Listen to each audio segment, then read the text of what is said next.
And welcome back, Commanders. It is my huge pleasure to be with you once again, Commander Drew. Actually, well, Commander Maru, I suppose, as I'm going to be. But welcome back, welcome one and all to the extremely unofficial but very enthusiastic Elite Dangerous stream, where we are attempting to revitalise the interest of Elite Dangerous and everything associated with it, to get out into the galaxy, to explore new places, to boldly go, and stuff.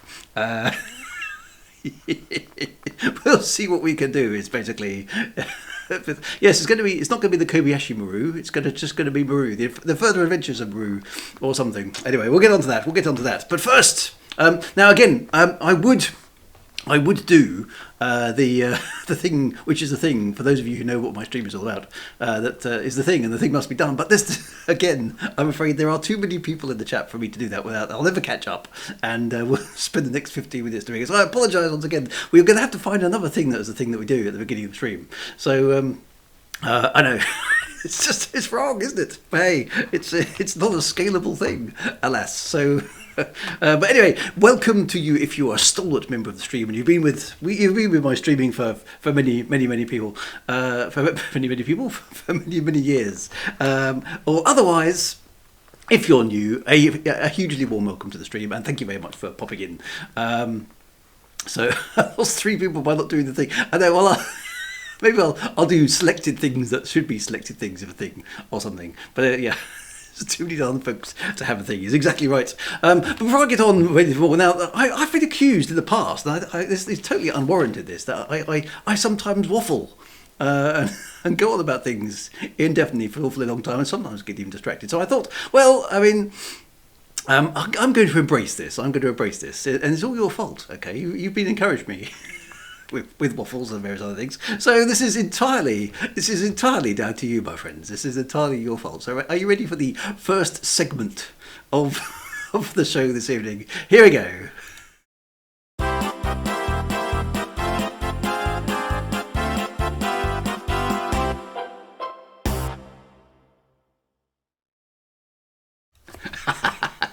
It's your fault. It's your fault. It's entirely your responsibility. Okay? The Worldwide Waffle is the first segment of the show where I wax lyrical. I don't know what wax lyrical actually means. Wax, I think, is make things bigger, isn't it? So that's where maybe wax lyrical. And I'm not very lyrical because I can't sing. But yes, there's a waffle card now. There are all sorts of things. A big poo. Honestly, I didn't see that coming. No, I thought I would delight you and make some of you shake your heads in absolute despair at the wonder that is. And I'm sorry, I've got carried away because the wonder that is OBS and little transition-y things that you could do. So there we go. Anyway. The Worldwide Waffle. Now, on a very, this is a waffle, but it's on a fairly serious note, actually. So, as you know, last week I started streaming Elite Dangerous again. This is the second unofficial Elite Dangerous Twitch stream that I've hosted, and somebody please carry him away. Thanks. Wagar's wild waffling. Yes, it's all alliteration. You see, I like alliteration, as you've probably noticed. Alliteration, angst, and and all that jazz. Can we straighten up the badge? Is my badge? It's not, is it? I've just realised. Yeah. Shall I tweak that? Let me get that right. There we go. It's quite hard to do on camera because everything's backwards. Hang on. Is that straight? That looks good. There we go. I need Ronnie Colbett's old armchair. Yeah. So vaguely. So now I posted up. Because as we were expecting, last week Frontier did announce their interim results. Okay, so this is like a financial thing that they do on a 6 monthly basis, which they have to do because they're now and have been for many years. They're now a publicly traded company on the stock market. They have to announce stuff by law, as I understand it, to the stock market in order to basically do. It's a legal requirement. They have to say how's things going. And I popped up, for most of you will possibly have spotted, I popped up a little video yesterday, which was a quick summary of my thoughts on that's in my serious mode. Okay, I've got two modes. I've got waffle mode, which I'm currently in, and then I've got serious mode, when I actually focus my thoughts and try and do something vaguely sensible. So there is a serious there is a serious video on this topic, which you can watch at your delight. However, it's worth just kind of going through it a little bit on the stream, because A, it's good to talk about it, and B, it's kind of central to the whole theme of what we're trying to do, which is hopefully reinvigorate Elite a little bit, or Elite Dangerous at least. So so why so serious? So there we go. So in summary, then. The results apparently weren't as bad as the market was expecting, because the share price actually went up. So despite some of the things that aren't necessarily all that good from our perspective, the market seemed to become like, yeah, okay, yeah, all right, Frontier. So that's actually possibly a small piece of good news. They have had a pretty torrid time of it, to be honest. Reading for the financial report, they've made a big loss this year. They've used up a lot of money, most of which, of course, is staff salaries. That's usually one of the most expensive things a company has, and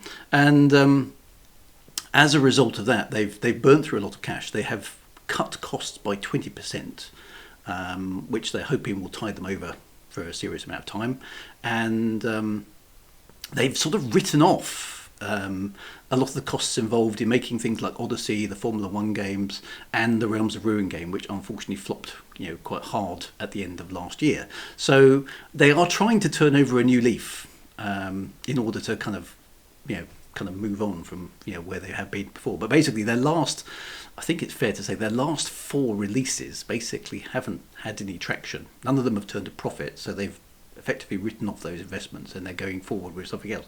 So they're kind of retrenching into low risk territory, and what's low risk territory for them is CMS games, so sort of management games, management sims, like Planet Zoo, like Planet Coaster, those kind of things. That their strategy, basically reading this report, is that they are going to focus on that, and they specifically call out financial year 25, 26 and 27 is they're going to have a CMS game every year in that release.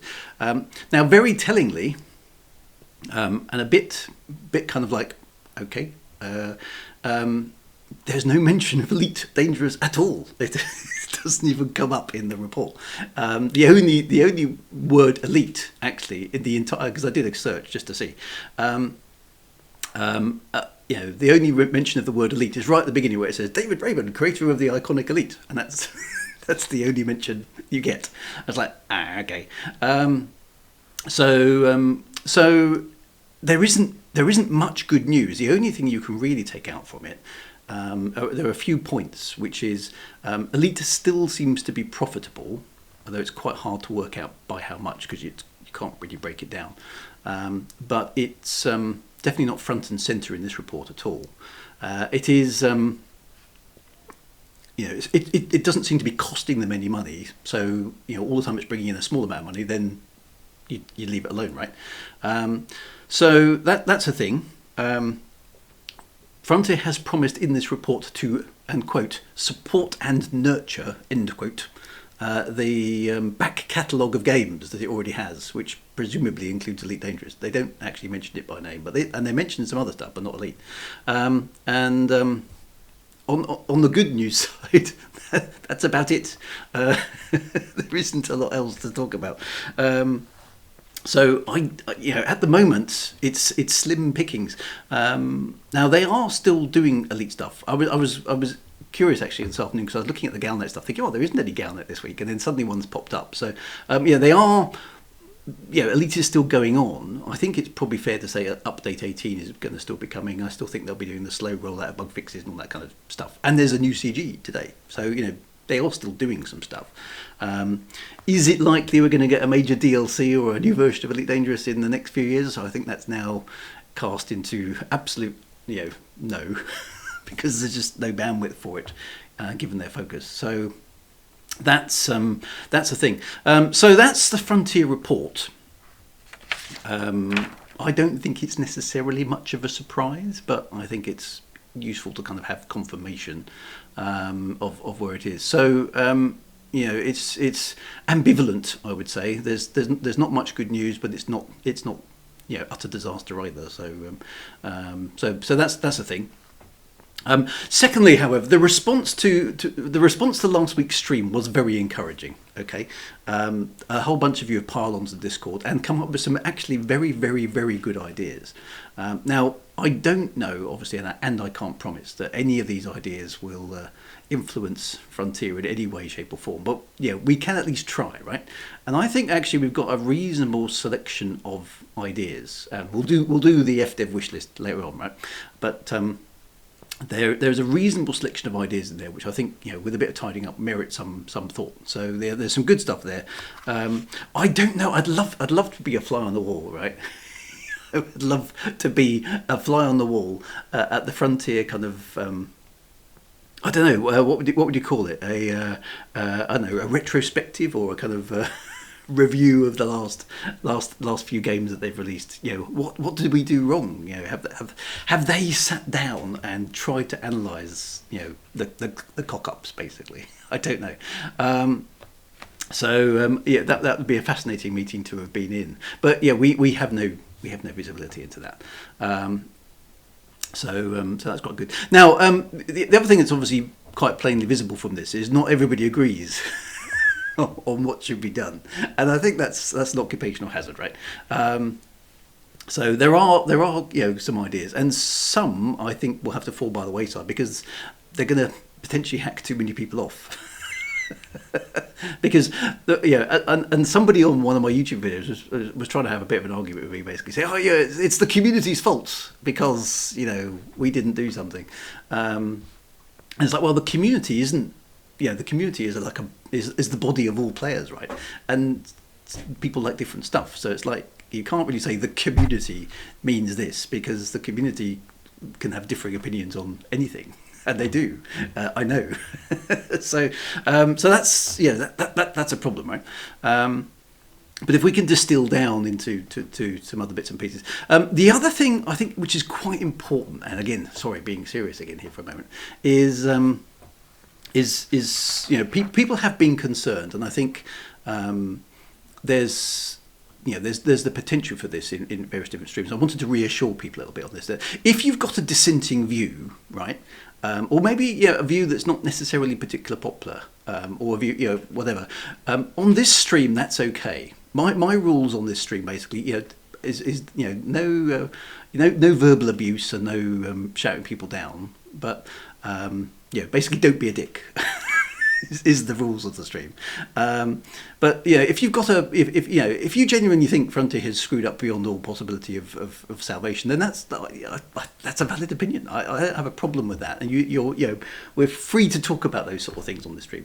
I am not planning for this stream to be part of the Fdev partner program because I don't really care about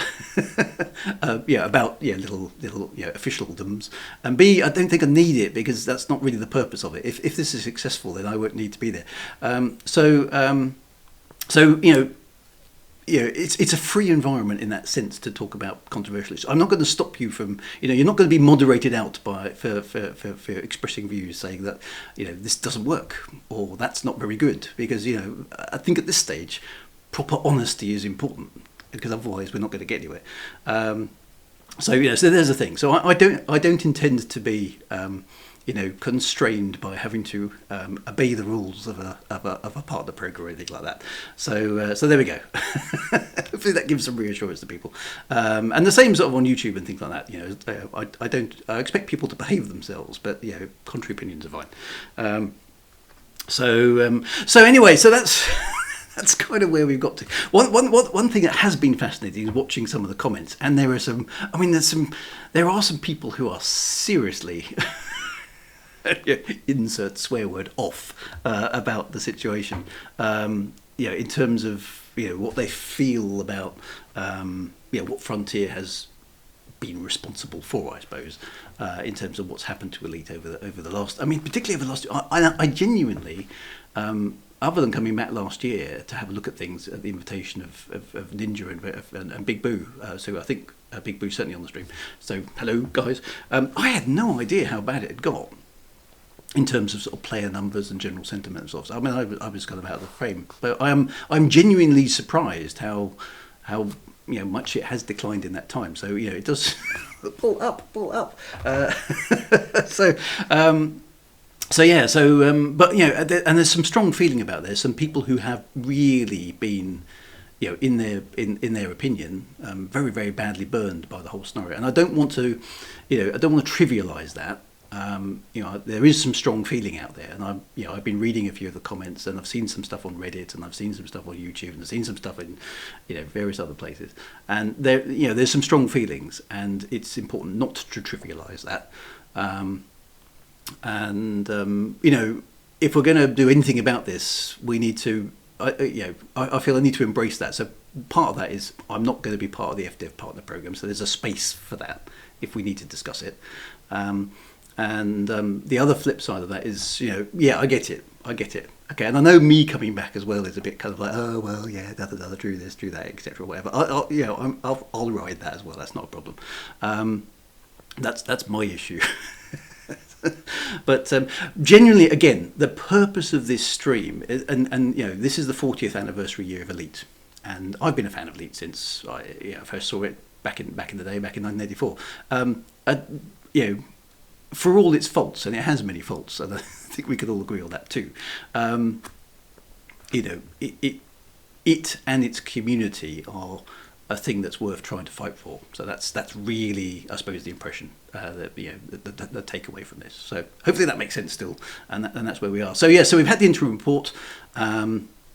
It's not great news, but it's not catastrophic news either for Elite Dangerous, I think, is the thing. So let's get to the 41st anniversary. That's the purpose of the stream, and hopefully encourage FDev by reinvigorating the community where we can to get back out there and basically try and do stuff. Yep.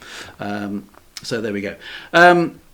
Right, so what's up next? It is, well, I suppose I was thinking the GalNet section was going to be very, very short today because there wasn't any. I was still going to do the thing because it's important to press those buttons, but I've now got a GalNet and we can talk about the new CG. And too much grind, yes. So we will talk about that because that's come up a bit. So I think that's an important thing. So right, let's segue smoothly then into GalNet. Dun, da, da, da, da, da.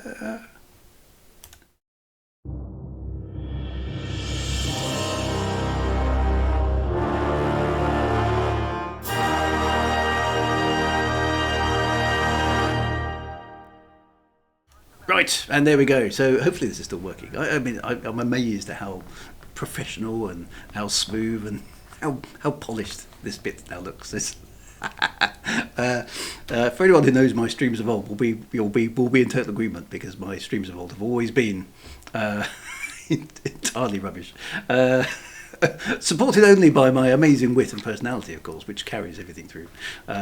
What some people have described as what was it? What was the phrase last week? It was unbearable sense of self-importance.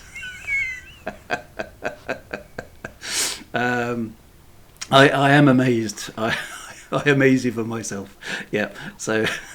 That's definitely a thing. The other thing, and this tickled me so much that I've spent some time on it, and I do apologise for this in advance. But I don't really, but I do. You know what I mean? Sorry, not sorry. I think is the one phrase. Is something called the Drewniverse, which is like Drew's interpretation of all things, and it therefore must be. So all I can say, my friends, is this: are you ready? Brace yourselves. You're going to have to brace. Okay, I'm giving you fair warning here. Okay, brace. Put your head, but no, don't do that. Are you all braced? Are you all braced? Right? Are you braced? You're ready for this? Okay, here we go. 3, 2, 1, go. Welcome to the Drewniverse.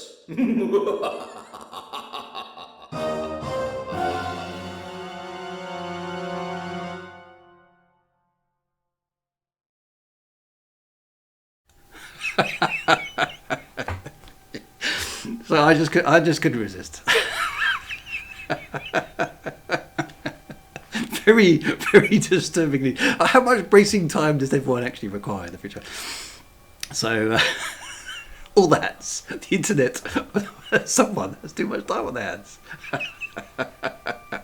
It was a very it was actually, which is the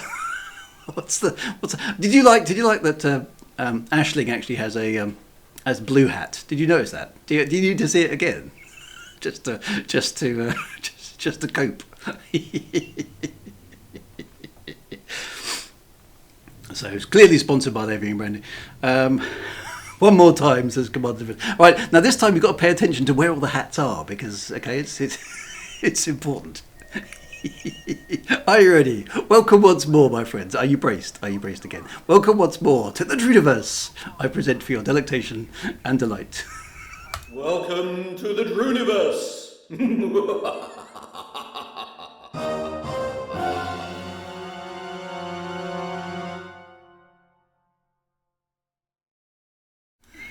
Right, that's definitely enough of that. Okay, but anyway, for those who were slightly generous with their critique regarding the Druniverse, I hope that's given you a warm and fluffy feeling. One there's no hat. Well, he's got his hand outstretched with a floating hat. Did you not spot that? No, Mahon is holding his hat in the crook of his arm. It's all there. You need to. What you're going to have to do is you're going to have to watch this stream offline, or maybe somebody will clip that, and then you can watch it on endless repeat, giggling to yourself until the men in white suits come and take you away. So there we go. Right, let's do some GalNet, because we should be trying to do some something vaguely important, something to do with the actual game itself. Right. So what we have this week, my friends, is a new CG. Or a community goal for those who are uninitiated. I think most of you probably know what it is. But a community goal is a bunch of, basically it's a sort of mission where everyone is invited to do a thing, to aid a thing, and you get some kind of reward at the end of it. And I think the reward, this is what's quite funny about this. Drew found a new toy and will absolutely not abuse it. No, sir, no way, not at all, no. You know me, it's like pouring gasoline on the fire, isn't it? To use a quote from Galaxy Grid. Yeah, everyone should have a hat. And they're like, right on, Commander. So anyway, so this is a new CG. And let's go into the GalNet, because the GalNet basically says it's a Pilots Federation alert. Okay, so very important stuff. All pilots scramble for this. So the engineer Ram Tar, more about him at some point, requires urgent deliveries of Guardian relics and unclassified relics to the mean system. Don't be mean about it. Get lots and lots of them to the mean system. Okay. On average, or mean, shall I say, we need lots.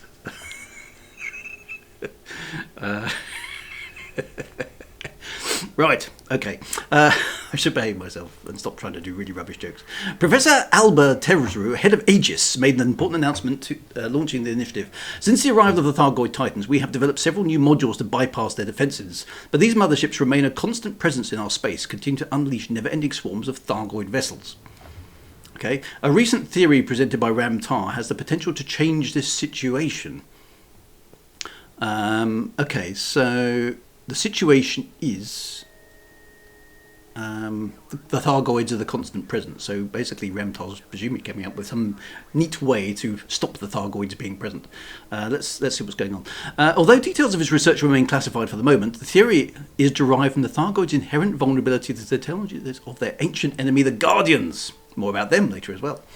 Having witnessed Ramtar's laboratory tests only yesterday, I was hugely encouraged that his work could lead to the end of this devastating war. Okay, well, that's a pretty big claim.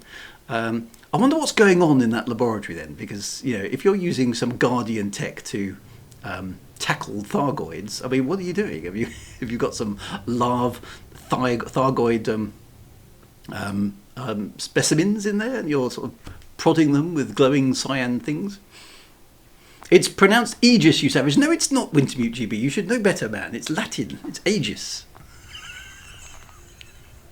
Aegis is the Latin word for safe. Okay, I know these things. Let's stop it. Behave. Right. So Aegis is doing everything. Not what I'm pronouncing it. It's not. Aegis is doing everything it can to support this crucial initiative. We therefore request deliveries of Guardian relics, as well as the unclassified relics, which are created when these crystalline objects are inserted into an ancient Thargoid surface site. Okay, I haven't done that in the game, so I don't know what he's talking about. This segment is taking ages. It is taking ages, isn't it? That's going to be another joke I think we will use repeatedly from here on in. So I haven't done that bit about crystalline objects. I have picked up Guardian relics in the past, so I didn't know that you could get unclassified relics by doing other things. Anyway, so as well as the unclassified relics that are created when these crystalline objects are inserted into an ancient Thargoid surface site. Okay, quantities of both objects are now needed to rapidly refine Ramtar's theory and develop prototypes of something. It doesn't say of something. I've added that for emphasis. Prototypes of what? We don't know. Okay. Ramtar has promised to reveal more details to the public should these prototypes succeed. Okay, so go commanders, go give Ramtar lots and lots of Guardian relics and unclassified relic-y things. Okay. Aegis has asked that the Guardian relics and unclassified relics be delivered to the Fleece Dock in the Mean system. Okay, the site of Ramtar's workshop, so engineer location. So that is a new CG. Okay, so I'm doing my part. What do you get? Okay, now this is where the wonder of Elite Dangerous Lore is amazing. Okay, so yeah, there are even now, my friends, even today, there are several thousand Elite Dangerous players out there doing stuff, right? At least presumably a few hundred. A few hundred will be doing the CG. Yeah, well, a few hundreds, one would hope. Maybe even a few thousands will be doing the CG. So one would assume that poor Ramtar is going to be absolutely submerged in Guardian relics, right? An unclassified relic. It's like there's an awful lot of stuff that needs delivering. I always find these CGs a little bit odd when you've got to deliver a stack load of stuff to one guy. Okay, so you can imagine his workshop. I mean, how much stuff do you really need to refine a theory? Yes, 16 billion tons of Guardian relics, and that's not going to be enough to test my theory. So it's always a bit strange. Now, what do we get? What exciting thing do we get if this CG succeeds? I don't know what the target levels are. Somebody will have to tell me. Okay, so 1,318 contributors thus far, says Cyberdome. Okay, so that's quite good. So assuming everybody is successful, there's still quite a lot of relics. The Guardians have left a lot of stuff lying about, really. If you can deliver 1,000 odd of these things. What do you get? You get a new shiny paint job. This is something that's actually going to come up in our Fdev wish list about the rewards for CGs, right? So yes. So in exchange for delivering alien technology to a mysterious engineer in the depths of space, he promises to paint your starship for you. Does it really? Kind of. Anyway, but it's something to do. And I don't want to take the mickey out too hard because that's not fair. A CG is a CG. It's content, right? It's something to do. It's something to contribute to. It brings players into the game. I quite like CGs if they're done well. I think they can be done better. But they're a useful tool in the kit box of things to keep players engaged. So a new CG is a welcome thing. And it might push the story on a little bit as well because the Thargoids have kind of camped around the bubble now. For quite some time, really, haven't they? And that's where they are. So there we go. That's the GalNet update. That's the CG, and I can't take part in that at the moment because I'm a noob who's got a sidewinder. So but I'll try and rectify that later in the stream. We'll see how it goes. So that's GalNet. Now moving on, of course, to dun dun dun dun dun dun.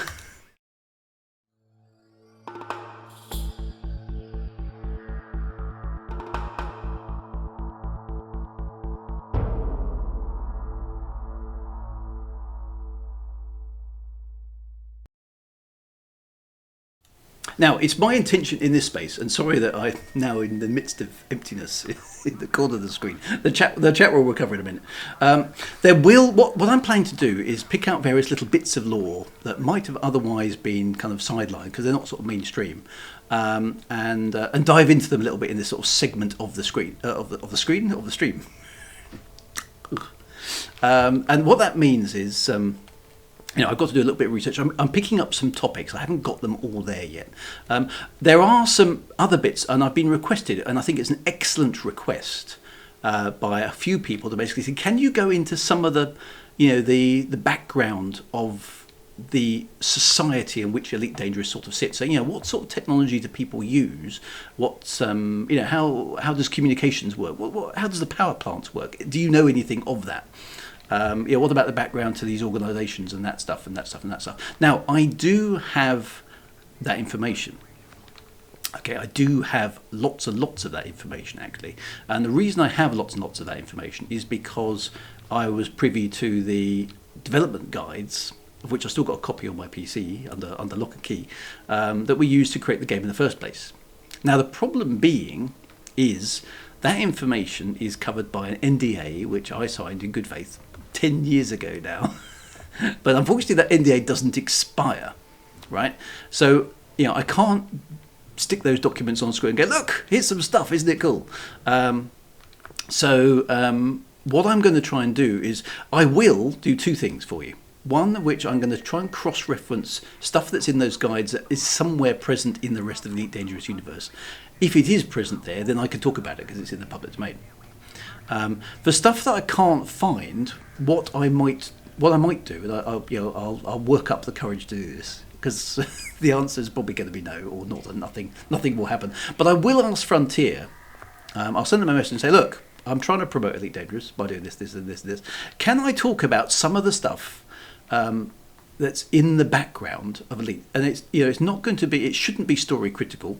It shouldn't be.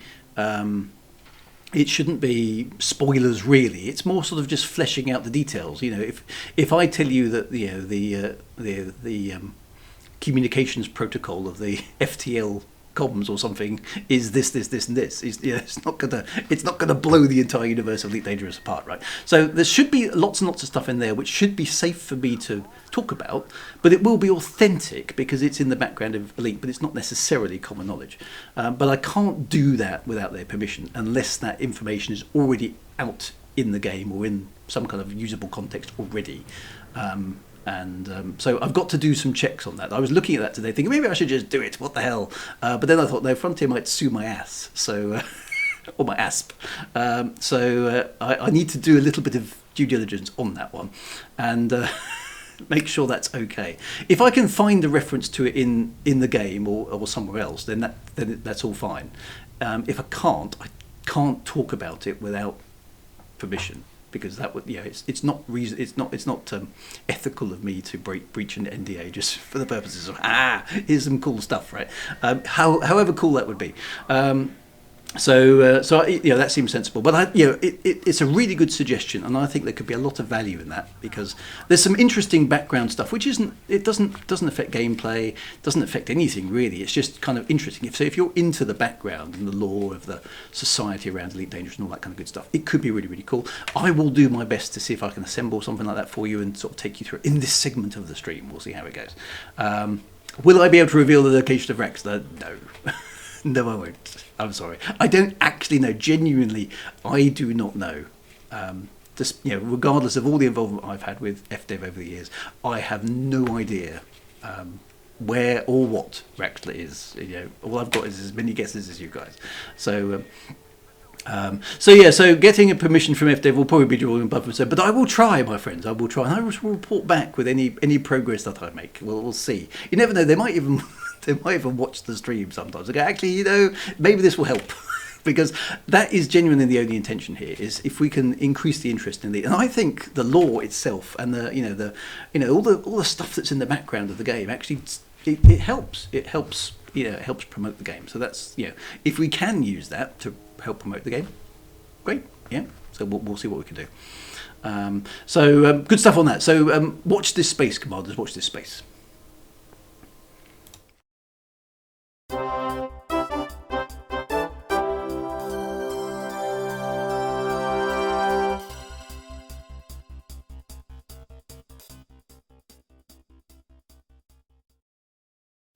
And in this segment of the screen, apologies, I'm using the other camera angle, which means the chat disappears for a bit. But what I'm intending to do here again is to feature community members. Now, I've already got some candidates in. So again, on my Discord, and if you type !Discord, it will give you a link to the Discord. It's yeah, the chat is amazing.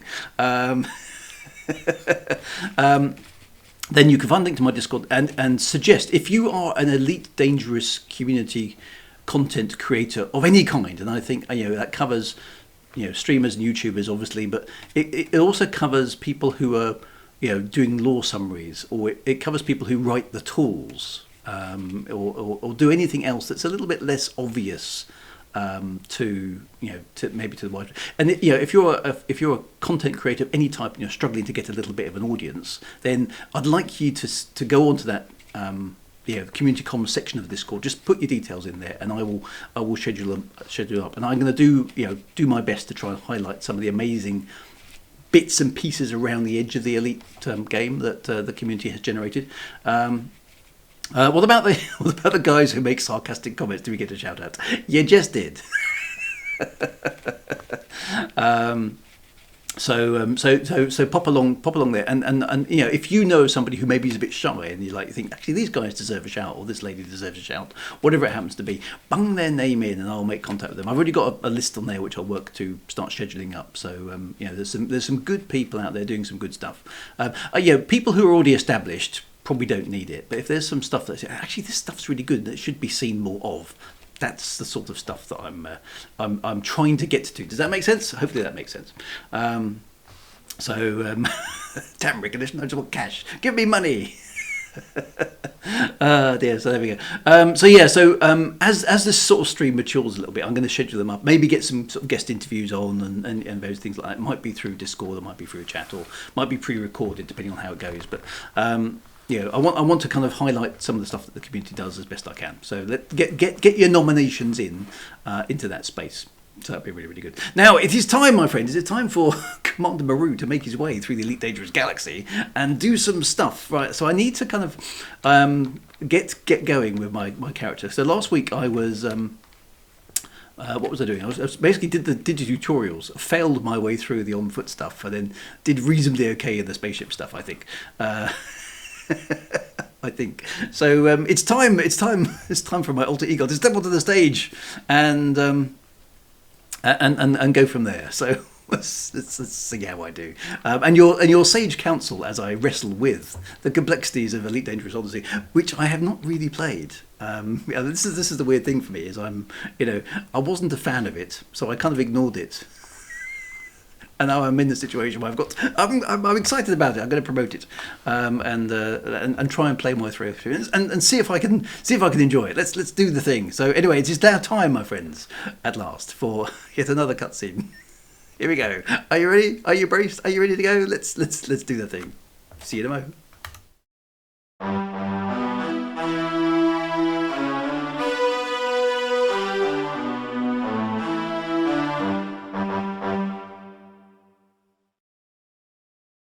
Right, we're back again. You're impressed with the dynamicism of my content. You'd have nailed it if you'd figured out. Yes, my son. I don't know if Josh is on. I don't want to embarrass him by revealing his username, but he was watching the stream last night, and he did message me afterwards and basically say, "Dad, your FPS skills, lol."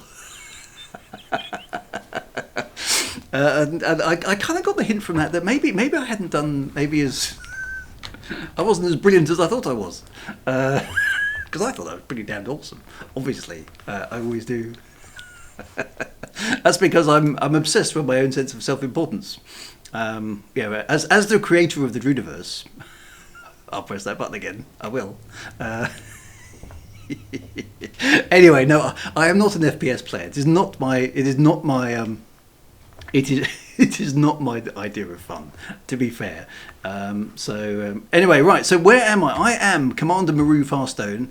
I've got 250,000 credits. I mean, I started this game the first time around with 1,000, so I feel I've done quite well, but I haven't, because this is just the start of the game. According to the comments you mentioned, nobody is as awesome as you think you are. Should we go to the guys? I mean, at the moment, guys, what I'd like to do, obviously there is an intention for me to get involved with multiplayer shenanigans, but I kind of need to, because I promised I'd do this playthrough right from the beginning. I'm doing that. I need to, I need to get to at least have a ship. It looks like I've got a Sidewinder, but I need to get at least a ship and some basic stuff together in order to do that. And so I'm still in the starter systems. I haven't done anything yet. So I'm going to level. I need to level up. I need to get good. I think is what everyone says nowadays, and see how it goes. Now I do want to reserve about 15 minutes at the end of the stream for the whole Fdev wishlisting, because there's some good stuff that you guys have been contributing there, and I do want to give that some airtime as well. So we've got about an hour, right, I've got about an hour to play through this, so I better get on with it, really, hadn't I? So let's do that. I will play now in the future for multiplayer shenanigans. We are going to be in the Drew Wagar private group. Okay, so although I haven't created a group for Maru, there's no point. Okay, let's use the Drew Wagar group. There will be, my friends, there will be multiplayer shenanigans in the future. There probably won't be for a little while yet, because I've got to get this character up to some place. Now, yeah, I've heard about this free Anaconda at Hutton Orbital. I think maybe we should try that. So, if you want to join the Drew Wagar private group, please just hit me up on the tool and log into that, and that's the place to be. We've got lots and lots of commanders in there. Basically, it's kind of similar to the Mobius rules. It's only consensual PvP in that group. That's our basic kind of rules. It just allows us to control things a little bit on the stream. So, right. I've got a Sidewinder. I've got my very own, well, at least I think I've got some very own spaceships. I haven't really checked this out exactly what I've been given. So let's wait till it loads. Fully consensual safe words. No, stop. That's the safe word. Okay, don't do that. No. Oh. Yeah, the Hutton Orbital trip. I have done that once. I'm not planning on doing it again. So it's taking a long time to. Oh, there we go. We're in. Right, we are actually in a ship. So I've been given a Sidewinder, which is jolly generous of the game. So there we go. Right, I've got some friend requests. I suppose I should sort all those out. There we go. So that's all good. Hello, everybody. Thank you very much for friending my new namesake. Why is the menu stopped? There we go. Right, so what have I got? I'm assuming I've got virtually nothing at all. So let's have a look. I can't remember how any of this stuff. Because since the last time I played regularly, they've changed all the menus, so it's actually quite confusing. So I have got 250,000 credits, which seems incredibly generous as a starting position, right? What's my ship? I assume my ship is utterly rubbish. Yes, it is. Okay, so it's got a jump range of 7 light years. Ooh. Which, oddly enough, is about the same as the original Elite, which is interesting. It's got 2 pulse lasers which are loaned. It has 2 utility mounts which have nothing in them. It has a lightweight alloy hull, surprise, a 2E power plant, some thrusters. Okay, so it's basically minimum spec possible that could actually get you out of the space station. One careful lady owner. Optional equipment. Oh, I've got some stuff. I've got a shield generator, a planetary vehicle hangar. Okay. An empty compartment, some cargo, super cruise assist, advanced docking computer, and a planetary approach suite. And they've even given me a scarab. That's actually not a bad start position, actually, is it? So that's actually quite reasonable, I think. Okay, so have I got any liveries? I've got anything. Oh, I've got a paint. I've got some paint jobs. Oh, wow! Ooh, what's? Yeah, not very tasty. For some reason, I've got some Christmas paint jobs. This is not my thing at all. Sidewinder emergence. Oh, that's an orange Sidewinder. Presumably courtesy of Lave Radio. So you can fit a lot of bats. Yeah, so that's. I wonder why I've been given those. Anyway, I think the default sidewinder looks the best anyway. I can't have an orange sidewinder, not after all these years. That would just be wrong. Weapon detailing. Well, they've even given me. I've got purple lasers. Okay. Anything else? Purple engines. Oh no, I know why those are there, because I must have bought those for. I must have bought those for the previous incarnation of this save, which was Sassia. So I must have bought that for that. That's probably, so it must have been retained on the save. That's why that is there. Okay, so and I've got. Can I put a decal on the front of the ship? What have I got? I've got two. I've got mercenary defenceless and exobiologist directionless. Okay, I don't think either of those are anything to be all that proud of at this stage. Okay, so that's good. Right, so now going back into there. Now I wonder, can I sell some of this stuff for any money? Because I don't need a supercruiser assist. Oh, it's loaned, so presumably I won't get any money for selling it. Sell module 0. Oh, that's my first dodge out of the way. I think, yeah, I mean, should I fly around in the Sidewinder? We should give it a name, you're quite right. That's a good idea. What should we... Okay, ideas in the chat for the name for a Sidewinder. I don't think I've even tried Supercruise Assists. I certainly haven't tried the docking computer. Right, the Golf GTI. Oh, I should name the ship the Aegis, just so I can... Austin Metro, Frank, Kick Me, Tin Cup, Doorstop, Herbert, Catastrophe, the Anaconda, Sidey McSide face. It's got to be that. It's got to be that. Sidey McSide face. Where do I do that? Will that fit? I hope it does. How do I do that? Outfitting? Where do I go to name the ship? Sidey McSide. Where is it? Is it in outfitting or livery? It is livery, right? Okay, so oh yeah, down here. There we go. Identification. Change name and ID plate. Right. So Sidey book side face. ID throttle for no one. Yeah. Ship ID. I don't know. Side B. Door 1. I like that. Yeah. DS1. No, door 1 will do. B side. Okay, so that's good. Right, so Sidey McSideface, nameplate. Have I got one?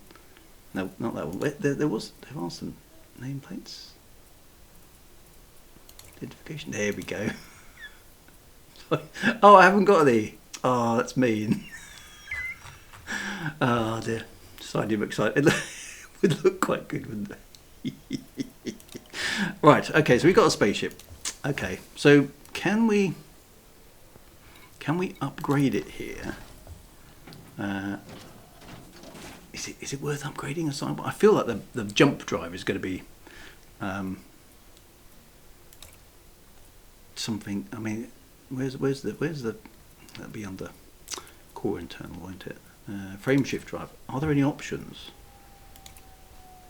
Oh, okay, there are. Okay, so right, so I could buy a 2A frame shift drive and double my jump range. Up to 13, a whopping 13 light years. A 2B will get me to 11 light years, but much cheaper. 2B sounds like a reasonable amount. Now, but trouble is, I'm presuming I need. I assume you need to make money nearby at first. 2C or 2B FSD, that kind of makes sense. But presumably I need to reserve some money for some on-foot stuff as well. I don't know how much that costs, because I know the on-foot stuff is ludicrously expensive. To be or not to be? That is the question. It genuinely is the question. To be, or not to be. Alas, poor hyperspace. I knew him well. I will need a suit. Shall I go? Shall I go and get a suit first, so I know how much money I've got to deal with? That feels like that might be a good idea to do that first. Or ignore. Yeah, but I've got to. Yeah, the problem with Mute GB is I've got to embrace Odyssey, haven't I? So my instinct is to go and do what I normally do, which is fly the spaceship around, right, and do the thing. But I think I should try and embrace the Odyssey, and I've got to feel. A lot of people have said to me, go and try the exobiology thing to kind of get yourself into the whole thing. So I'm quite keen to try that and try and embrace the Odyssey, if that makes sense. Yeah. So let's go and have a look. Let's go and find out what kind of suit I need. And how much that's going to cost me. So this is quite cool. I've never seen the Sidewinder from the ground before. I mean, it's still a big chunky thing, isn't it? I mean, I don't know how. Does anyone know how big a Sidewinder is? Because I mean, it's not a small lump of metal, is it? I mean, it's still. Yeah, if that parks on your driveway, you're going to notice it, aren't you? Even the smaller ship in Elite is still. I mean, I'm looking at that thinking, okay, I can. So that if I'm 6 foot tall as a character, then the bottom of the ship is 6 feet off the ground, which means that thing is at least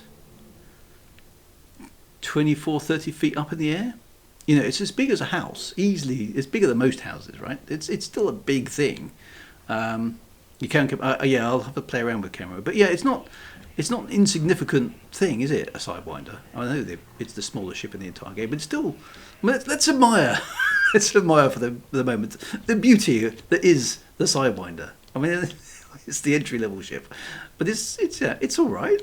It's all right. It's you know, it's bigger than a lot of fantasy spaceships, I would say. So there we go. I do like the cockpit of the Sidewinder. You know the way the struts in the glass cockpit or whatever the cockpit is actually made of. That actually I think looks quite good. I think it's one of the nicest cockpit designs. So it looks like a Lost in Metro. I learned to drive in Lost in Metro. Oh look, here's Commander Cyberdami. Hello, welcome. Gotta give him a salute. I know how to do the salute now. There we go. Right, where do I go to buy a suit? Upstairs somewhere, I'm assuming. Oh, maybe downstairs. There we go. Now it's downstairs. Okay, so Pioneer Supplies, right? Cyberdami's leading the way. This is good. Right, down here. Okay, so quality weapons for discerning customers. Quality weapons for discerning customers. I'm not sure if I want. She looks very intense, she does, doesn't it? Dorothy Gardner. She doesn't look like a Dorothy to me. Are there any Jennies? By the way, are there any Jennies in the Elite Dangerous Odyssey universe? This is the question I need to know. I've got the best stock in the system. Right. Okay. Browse your stock. Right. So I presume you need a suit. Good idea. Good idea. You've got the right suit for the job. The right suit for the job. Okay. Right. X-Pain X. At this point, how would you feel if Frontier sold the Elite IP to say Chris Roberts? I'm not sure giving it to Chris Roberts would do us any favours at this stage. There would be way too many corridors and elevators put in the game. And I'm not sure Chris Roberts has recently got a track record of actually releasing games, has he? That would be a concern. But you know, in terms of making money, you know, maybe he's got the edge. I wouldn't bother with grade 1. Artemis only if you have to. Now, okay, so Dominator suit is what? A weapony type thing. Doesn't really sound like my bag. Maverick suit does what? Designed for carrying. Keep their options open. Okay, so it's kind of like a generic thing. Oh, it comes with an arc cutter, which I saw in the tutorial. And the Artemis suit does what? Perfect to extend field operation remote areas. The Artemis suit offers greater energy efficiency exchange for reduced shield health. It of course comes with a genetic sampler. So that's how I do the exobiology stuff. Is it? Shall I go with? That's a lot of money, isn't it? Look, £150,000 for a suit. Let's see if I can do some exobiology. I think that might be quite good fun. Let's give it a whirl. Let's buy the suit. I'm going to splash the cash. I mean, that's most of my money, isn't it? Going Confirm. exploring, huh? Well, the Artemis is the perfect choice of suit. Good. I'm glad they bought the right thing. A standard and all the air capacity you could want to breathe. Okay. Oh, and don't forget to equip that suit into a loadout. Right. Okay. So I've got 2 primary weapon slots and a secondary slot. Do I need a weapon at this stage? Is that going to help me? Because presumably I've got an SRV, haven't I? So I can presumably use that for tooling around and then hopefully just run away. Not for exo. Okay, so let's go unarmed. I mean, what could go wrong? Is there anything else that's worth having here? Energy cells, med kits, shield disruptors, frag grenades. I don't know what any of these do yet. Energy cell sounds like something that might be a useful thing to have. I don't need a gun for exobiology. Okay, well that's good. Go shopping more. Thursday stickers added. New stuff to Pioneer Slice. You'll need a detailed surface scanner. Okay, so that's everything. Equipment for the ship. So do I need anything more suit-wise? I'll give her a salute. There we go. Don't think she cares. Okay, right. Right, so I don't need any weapons. Excellent. Right, suit's fine as it is. So it's got all the... hello. Who is that? It's Commander Kavagichi, standing suspiciously behind me. Right, there's lots of people's here. Okay, somebody who's unscanned. Hello, Mr. Unscanned. Good to see you. Right, to the ship. Which is back up the stairs. Right, so I need to get a detail. I'm going to have to remember the equipment on the ship. Detailed surface scanner. Oh, Commander Tekron is here. Commander Tekron Aussie are here. Hey, Commanders. Okay, I can use these lifts, can't I? Right, look, the team is assembly. I need to make sure I get in the lift. Right. Side face. Many stalkers. It's a trap. Okay, DSS is 250k. I don't think you can afford it. Okay, so does that mean I can't find any exo stuff, or am I just going to have to guess where it is? Oh, it's at the back of the ship. The blue circle.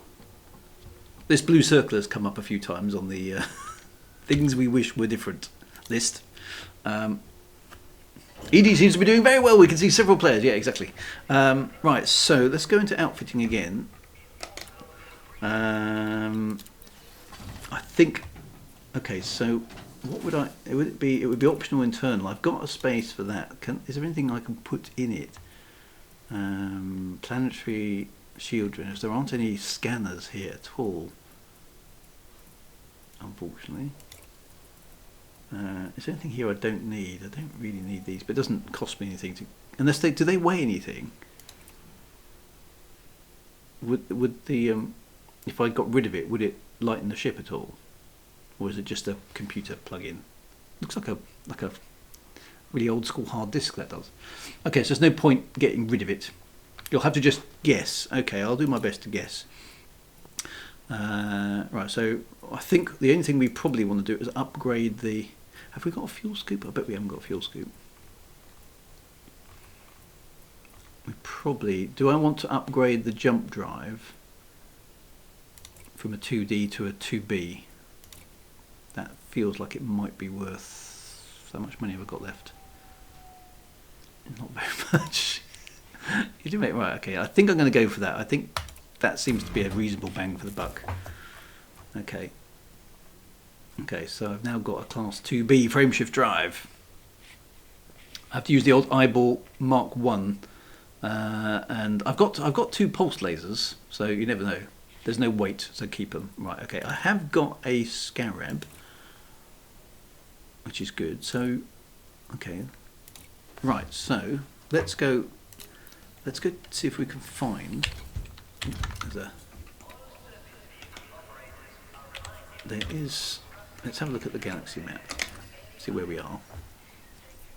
Okay, so there's loads of stuff. Would there be anything in this system? Maybe I don't even have to go anywhere. Let's have a look at the system map. Because presumably what I'm looking for is a planet with an atmosphere that isn't icy. Would that be fair?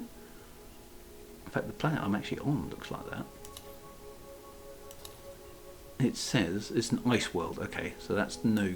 I don't think that's any good for plants, right? Oh, icy is fine. Okay. I just assume that stuff wouldn't live on ice, but maybe it does. Okay, so but I presume I need an atmosphere, so we could just tool down to the surface of this one. Doesn't mean we don't have to go anywhere. See if we can find some stuff. Let's give that a try.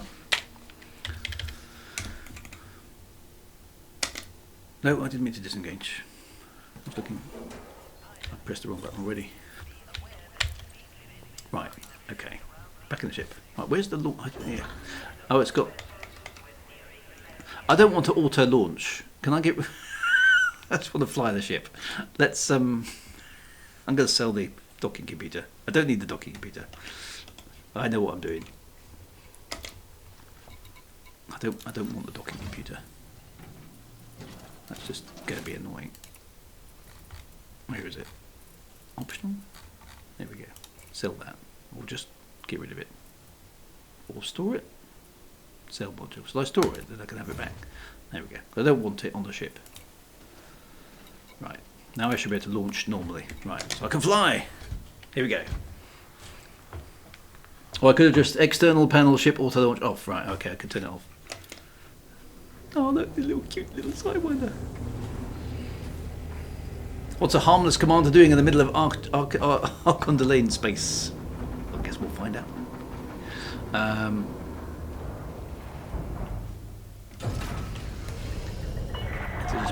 where am I? Oh, I'm actually on the surface of the planet. Right, okay.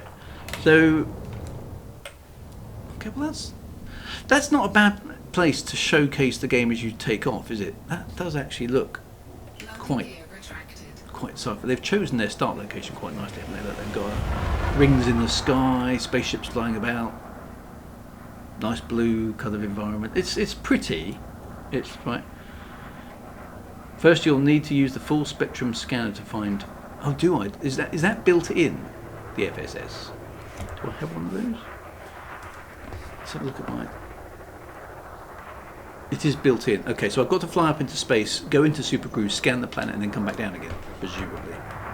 Okay, let's try. There's a few player commanders about. Good to see you all.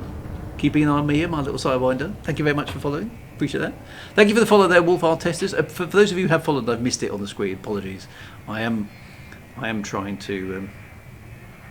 Let me practice the FSS thing because I think that's probably good for me. Oh, I've got no boost. I've got a boost. Come on, power up that capacitor. Oh, this ship. There we go. Boost. How fast does it go? 300 meters per second, just about. It's a similar idea to the vistas you get at the start location. Yeah, so it does look kind of nice, doesn't it? If I just go on the external camera for a moment. So here we go. It's a bit of eye candy. Let's just have a quick look around. There we go. Look, there's the base. Yeah, it's kind of like it looks pretty good. So reasonably happy with that. Right. So presumably I can now. Welcome, Commander Exobiology. Here's a tip. There is a fonticular on HIP 9. Complicated number that I didn't see before the chat faded out. Oh, there we go. There's a fonticular on HIP 98724F, not far from your location. Is that where I am? No, it's not. HIP. So I'd have to make a hyperspace jump there. Could do that. Somebody's. Whoever that was, you just clogged the back of my ship. Cheeky rascal. Who was that? Commander Biff Boy needs to learn to fly. It does look quite good. So should I try and find this fonticular thing? Lucky I didn't sell my shield. No, my shields are still recovering. What was it? HIP 98723. Let's give that a whirl. I've had a tip from the community, so let's give it a whirl. HIP. What was that again? HIP 98723. How far away is it? It's one jump. No, it's 2 jumps. So I can do a bit of practice hyperspacing. There we go. Right. I've separate business to attend to. Godspeed, Commander Murrow. Thank you very much, Kamakichi, for dropping in. Right. So this user interface, I must admit, is totally bewildering to me now, because it's like I've got to hover over all of the things in order to find out what they mean. I don't remember what the old interface was like, but I think I preferred it. It's probably just unfamiliarity. I'm probably going to get used to it. So right, okay, so hyperspace, as per usual, is opposite of this. Frameshift drive charging. There's too many other ships in the area. Let's get ourselves into frameshift so I can get around the planet. And then we'll see how we go. Yeah, so I need... so I've got enough fuel to get to the next jump. Here we go. 4, 3. Have I got a fuel scoop? No, I haven't got a fuel scoop on this very, very small little Sidewinder. Okay, so fortunately being... So I must admit, the fun that I haven't played with the Sidewinder for a long, long time. Probably about 10 years, actually. I do like the cockpit design. I like the way that the windscreen looks. That, I think, is really quite nice. So scientific side first, there we go, right, I'm going to hop over there. That planet doesn't actually look all that bad, does it? It does look quite nice.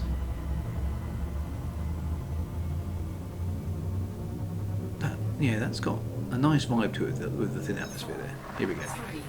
First hyperspace jump, here we go.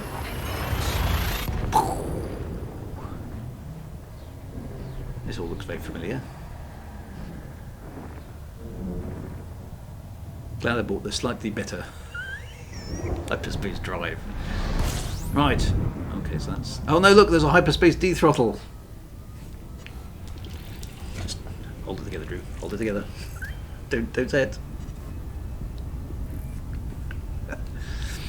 There are a few things about this game.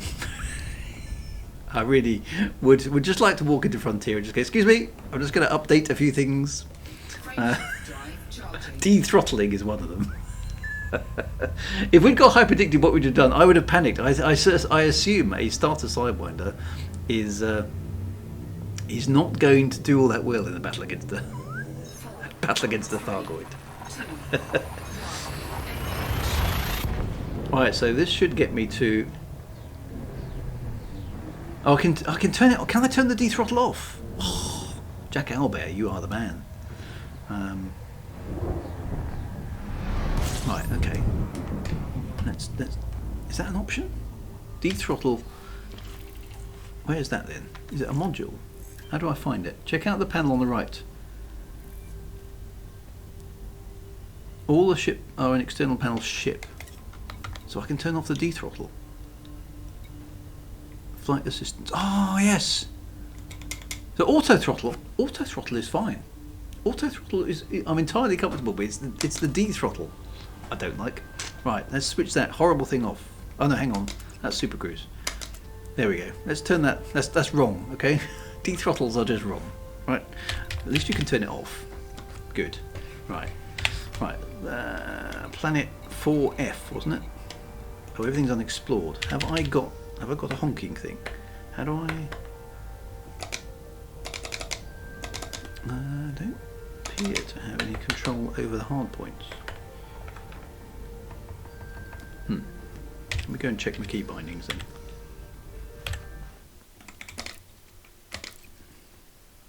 Ship controls. The ship's flying, so that does make a lot of sense. Weapons. Primary fire is joystick 1 and 2. Fire groups, yeah, they are set, so why isn't that... Am I in the wrong mode? Analysis mode. I haven't got any... I've got a HUD. Oh, I'm still in Super Cruise. Duh. Hang on a minute. There we go. Check the fire groups. Yep. Okay, so I don't seem to have any fire groups at all. So let's go and have a look. There we go. They're not set up. Data link scanner, compasses and D scanners. Let's put that on 2. Let's put that on 1 and 2. There we go. Perfect. Sorry, that was my bad. I've forgotten how this stuff works. Right, so I should be able to descan it and scan the system. Honk. There we go. Right, so that should give me planet 4F. Oh, no, wrong button. Oh, my muscle memory isn't quite right. Right, so planet 4F. What's that going to be? Why am I in coal sector 28? Where am I anyway? Why am I in that system? I thought I'd made 2 jumps. Didn't I make 2 jumps? It says HIP. What's going on? Oh, it's another jump. Cannot comply. Oh, God. Frameshift drive charging. Sorry, wasn't paying attention.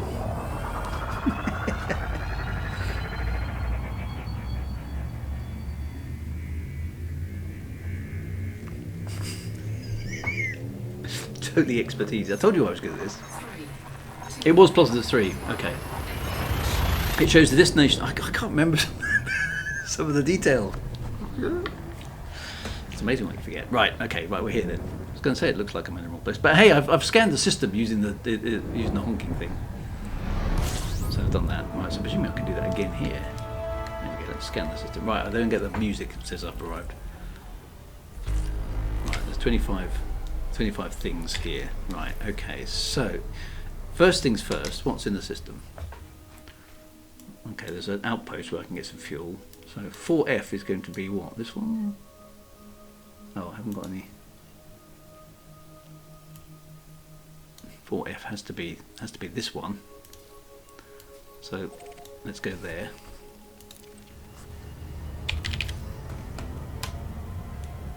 See if I can make a little bit of money. Can I do 1 exploration run? Right. Let's go for full throttle. Did I have it? I might have had it on economy jump mode. That's a good point. FSS for practice. Okay, so where is the FSS? Throttle down to use FSS mode. Okay, I'll do that when I get there. I might have had it on. Yeah, don't matter. It's like riding a bike in space. How's the fuel? Well, I don't think I've quite got enough to get back, but I might have not plotted that effectively. But there is an outpost here which I think I can refuel. So yeah, I tend to use full speed. I'll sort that out. Right, let's not do a loop of shame live on stream, because I know how to do this. This bit is familiar. Okay, 12, 11, 10, 9, 8, 7, 6. Throttle down. Oh, like a boss. Rule of 6. For those of you who don't know on that one, if you set your timer to 6 seconds, or as near as you can, you will cruise into the planet perfectly without having to muck about with that super cruise assist nonsense. Right, we are now scanning. I haven't got the detailed surface scanner because that's too expensive right now, but I have got 4F, so that's good. No, I'm not de-throttling, I'm throttling. Just the correct terminology. Right, so presumably I'm going to have to, now that I've got this planet in full view, let's throttle down and activate the... Oh, so that's the FSS scan. Do I need this? I can't remember. Oh, there are some targets. Okay, so DSS required... Right, no, I don't need this, do I? That's for scanning for planets. So basically we just need to go down, don't we? GalNet is a lie. Right, so presumably, have I got a hope in hell of finding something without the heat map?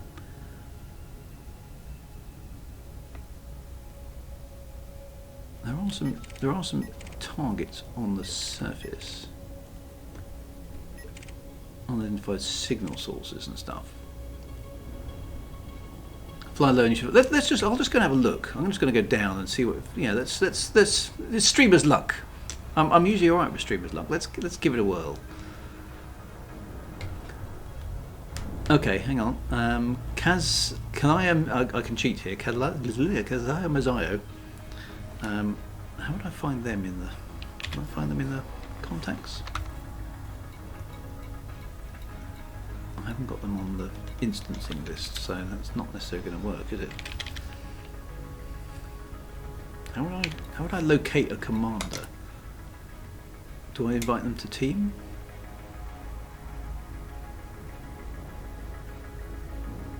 I'll try that.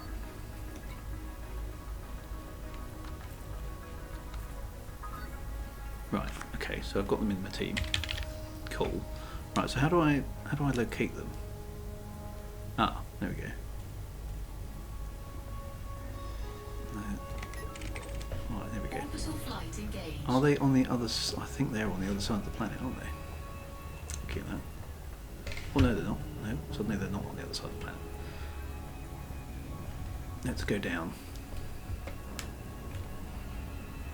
It's a lovely I'll say one thing for it. It's a lovely manoeuvrable little ship. If you if you muck something up, then it actually works quite well. Right, so I'm heading down to Kalaya Mizano. Thank you very much for the link there. I do appreciate it. And the team request. Let's pop down and go and have a look on the surface. I have to say the terrain looks a lot better than I remember it back in update 6 or 7. Have they done work on the terrain? It definitely looks much more effective than it used to. And it's not glitching and it's not popping and stuff. Seems to be good. So lots of work has been done, okay. It turns better than Anaconda. One would hope so. Right, I can see a ship down there. So that instancing thingy magic's working reasonably well. Okay, it looks like SRV maybe? Oh, I'll try and pop. Is that a Cobra Mark III? Looks like it is. So that's good. Right, landing gear. Out. It looks like there are some things down there, which is very cool. Landing gear deployed.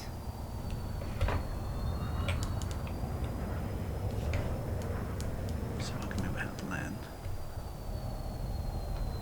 Looks nice and flat.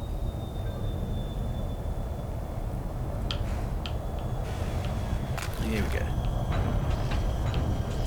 Down. Okay, so I have got a scarab, so shall I drive around on the scarab and have a look? It's good. It's good where I can muck up with my key bindings here, just to make sure everything is working. Gravity warning. Right, I prefer driving these things with drive assist off. Yeah, okay, key bindings are working.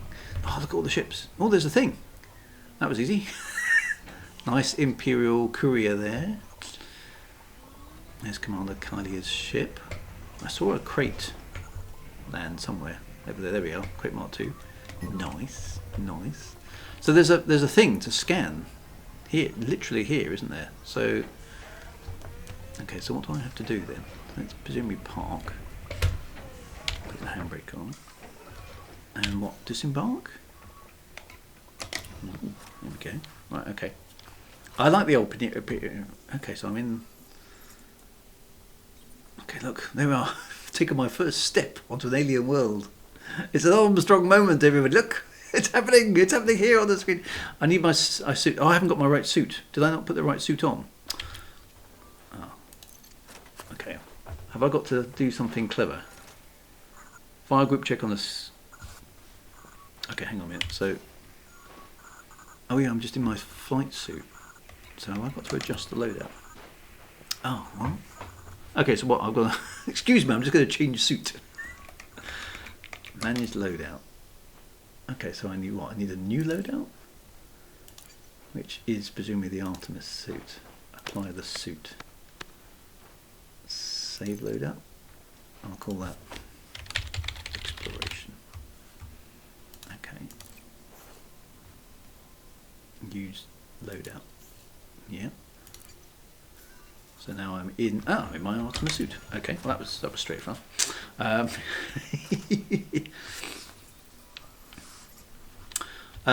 So yeah, we have discussed the interim reports. It doesn't. It's not great. It's not a disaster though. Alnitech. I think there's still possibilities. I think they're it's a bit of a stretch to hope for too much, but I don't think it's necessarily a complete disaster. So we're gonna go with that. Let's keep pushing Elite. Come on, we need to be positive and basically say to Frontier, look, there's a game, we still love it. Come on, guys, give us more stuff. Right, okay, so this is actually quite nice. So I don't know what this plant is, but it's quite nicely drawn. You can see it goes a bit blurry close up, but yeah, fair enough. So I presume I'm supposed to sample this, am I, with the thingy? Now, when I last played this in the alpha, you had to do a little mini game, which they removed, didn't they? So I presume, what do I do? Just no, that's not. What did I do there? Lick it. Okay, so I just press and hold, and Vonticular campestris emerald organic has been discovered. Okay, so that's one of 3 or something, isn't it? Yay! Thank you, sir. I'll give you a dead star. Make it very impressed. Right, so okay, that said 1 of 3. So what I've got to find 3 more, have I? Do that another 2 times. Okay, well there's some more about. Well, there's one over there. He's pointing that way. Well, this one's closer. Let's go over here. Oh. Sample unavailable, insufficient genetic diversity. Well, how does it know? I haven't sampled it yet, surely. So I can't sample that one because it's too close to the other one. Oh, you need to go 500 meters away to find another group. Why?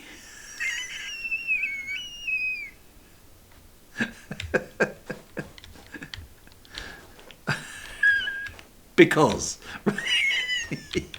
well, I'm not walking that far. I've got a car. Okay, but that's going on my list of why. It's based on distance, so I've got to go somewhere else. Okay, so 500 meters. There's a stack load over there. It's not a very good message because how would the scanner know there was insufficient genetic diversity without stupid ass in game says because the Frontier says so. Right, okay.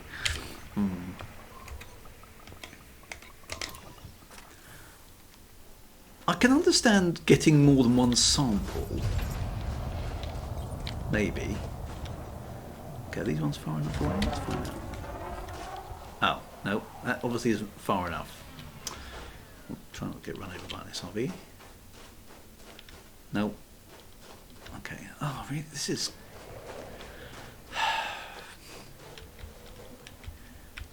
Presumably, I'm going out on a limb here, but I'm guessing I'm not the first person to have gone, really? Install the SRV server. It helps with the distances and provides an in-game over. Okay, well that's quite good. There's an area scan you can use. Ah, okay. Is that green thing I just did? Can the SRV scan for exobiology stuff? So is that one? When I right-clicked. That doesn't. There is some stuff over there. What does that do? If they turn blue, they're not any good. If they go green, they're good. Right, okay. So if I scan these ones, they will go blue. So okay, so they're no good. Right. So there are some over there, but they look like they're closer to. Oh, I'm out of range. It's obviously got limited range as well. Okay, so you don't. I'm pretty sure when Charles Dickens, Charles Darwin went on his famous botanical trip. He didn't go, I've got one hummingbird. What I really need to do is walk 2 kilometres over here and get another one. Insufficient genetic biodiversity. It's the same species. So what does that even mean? Insufficient biodiversity. because it's the same. Oh, these ones aren't any good either. How far do you? Yes, you have to go a long way, don't you?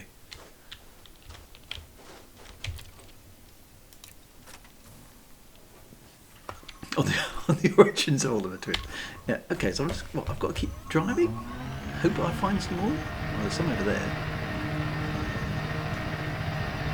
You wouldn't want to do this without an SRV, would you? Whoops. Low gravity planet.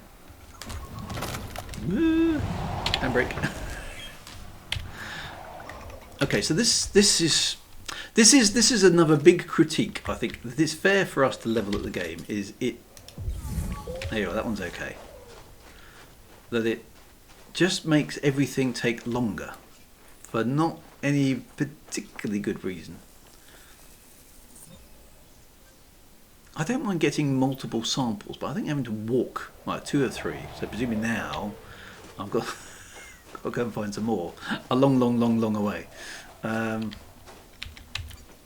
Okay. All right. Well, I'm getting the hang of this. Okay. All right. So let's drive that way. So it's Drew going at the roughest train you can find. That lot's going to be too close. Yee. Now, there are a lot around, so that's kind of good. Whoops. Oops. I think I may have damaged the... Hey! Self-righting mechanism. Now I'm not pointing in the same direction I was. Let's maybe drive a little bit slower.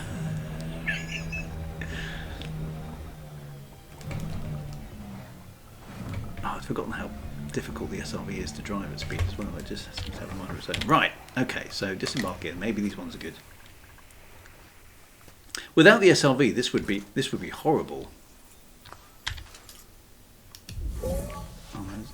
Oh no, blue's good. Green is good rather, isn't it?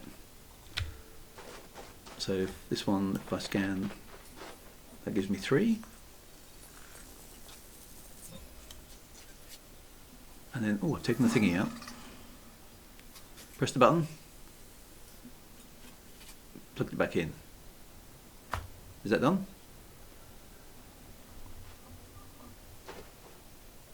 Oh, let's come on the second one. Right, so first bio. Well, there you go. That's it. What do I need to take that back somewhere? Presumably now. Oh, that's. That's not my SLV. Oh, that's my SLV, the one that's beaten up. Okay, so what? Go back to the science achieved. Right, so go and get some. Is that? That's it, is it? That's mission accomplished. Brilliant. Okay, well that's all right. So can I? So once I've discovered that plant or whatever it was, I don't know if it was a plant actually. Is that it?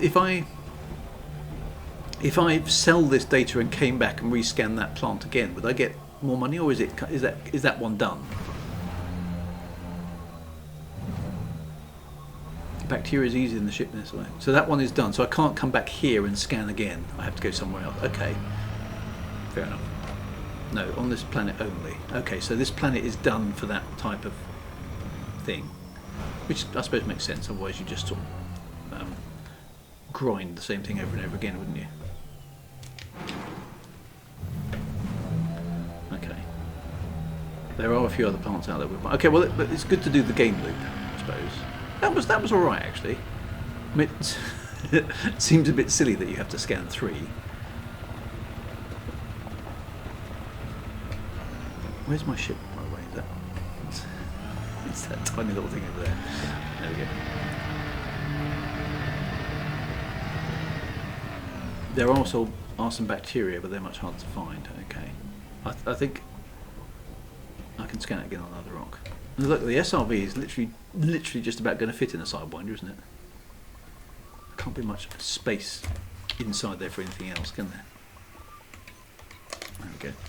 Okay, that was all right. I think my SRV needs an oil change. needs some rollover bars. That's what it needs. Right, okay, so we're back in the ship. So presumably we have to go back to... Let's do the friend requests. Hi folks. Now, have I got have I got enough fuel? Well, does it matter? Actually, maybe I should just go to what have we got? We've got an outpost right next door. Actually, so we could just go there, and it's got fuel. So let's go there. Let's refuel. Thank you very much, Kylia Mizuno, for the link there. That's helped me out enormously by providing me with a location. I'm going to go to that thing.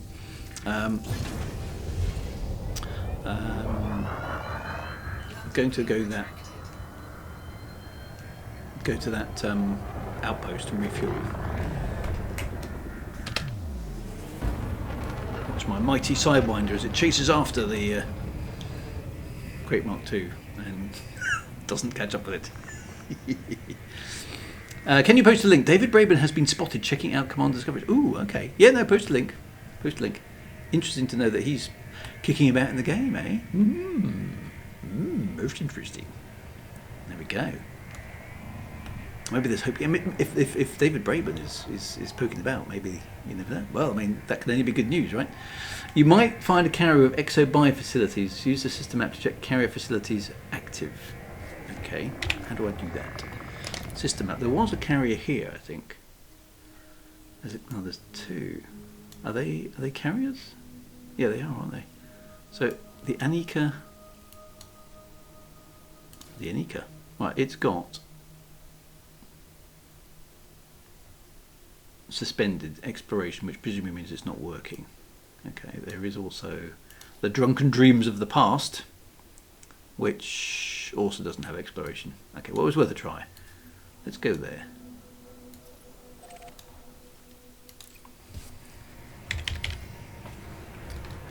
It's behind you, isn't it?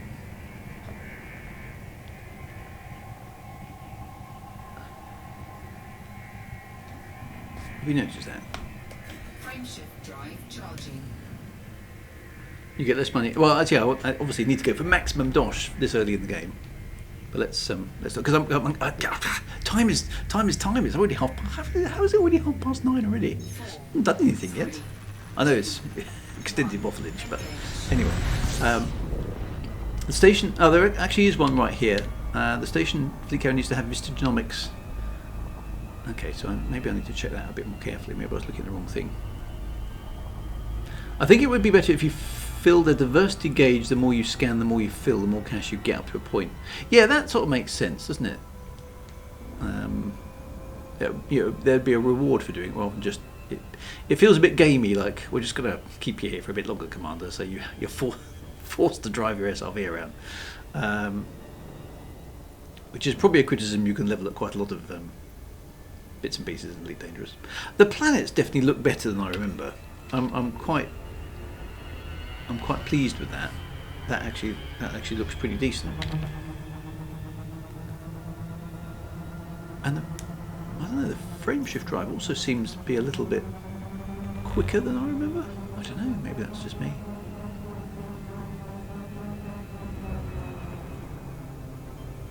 Wait until you have a hunt to hard find by on the dark side of the planet. Oh, that sounds like hard. Waffleage size XL. Yeah. Since you're in the starter systems, would you mind thoroughly checking them for racks? I can do that, Rekov, 1985. Yeah. What would I be looking for, though? What would I be looking for in the starter systems? How many? Does it show me on the galaxy map how where the starter systems actually extend to? I don't think it does it? Is there an option for that?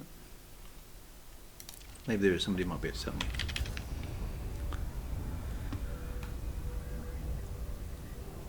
Right.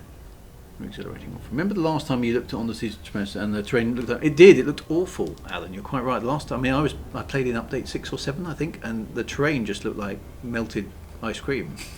It definitely looks a lot better now. So next episode we'll have to show you how to do specific bars. And so I'm going to need. I'm already out of the starter systems, am I? Oops. Can I get back in? Or have I automatically left? Okay, they're not currently in the starter systems because I didn't intentionally leave the starter systems. Oh, there is a starter system icon you can So I don't know. At what stage am I forbidden from going back to the starter system? Is there a threshold in there? Or once I'm out, I'm out.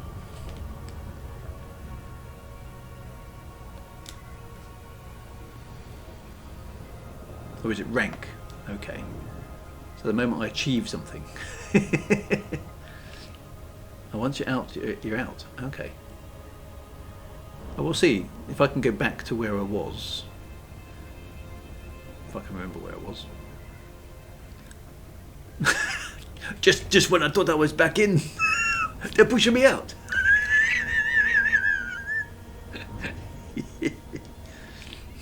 You'll be sleeping with the fishes, my friend.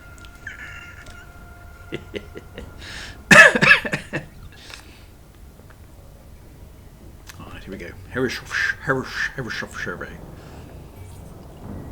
Right, press question mark to disengage.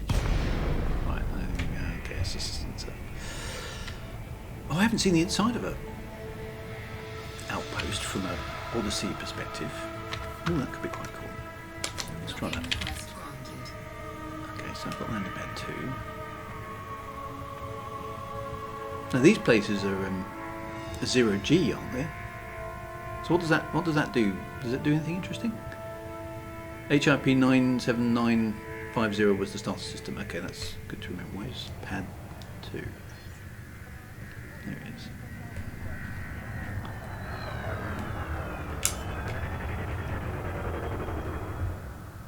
Magnetic boots. No, disappointment. Oh. Because inside of that looks quite cool. It's going to be different to the space station, right there, because there's no central docking thingy. There must be a different interior, right?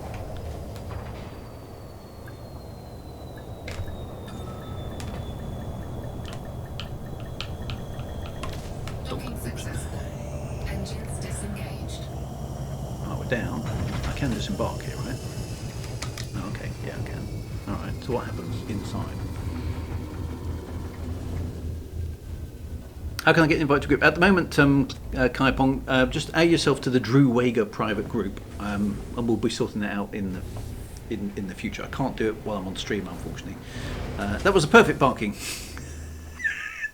Those sparks, nah. Right, I'm here. Okay, so what? So this is in 0G, is it? No gravity. Magnetic contact active. Ah. So there's a little voiceover to explain. Explain that there's the 0G.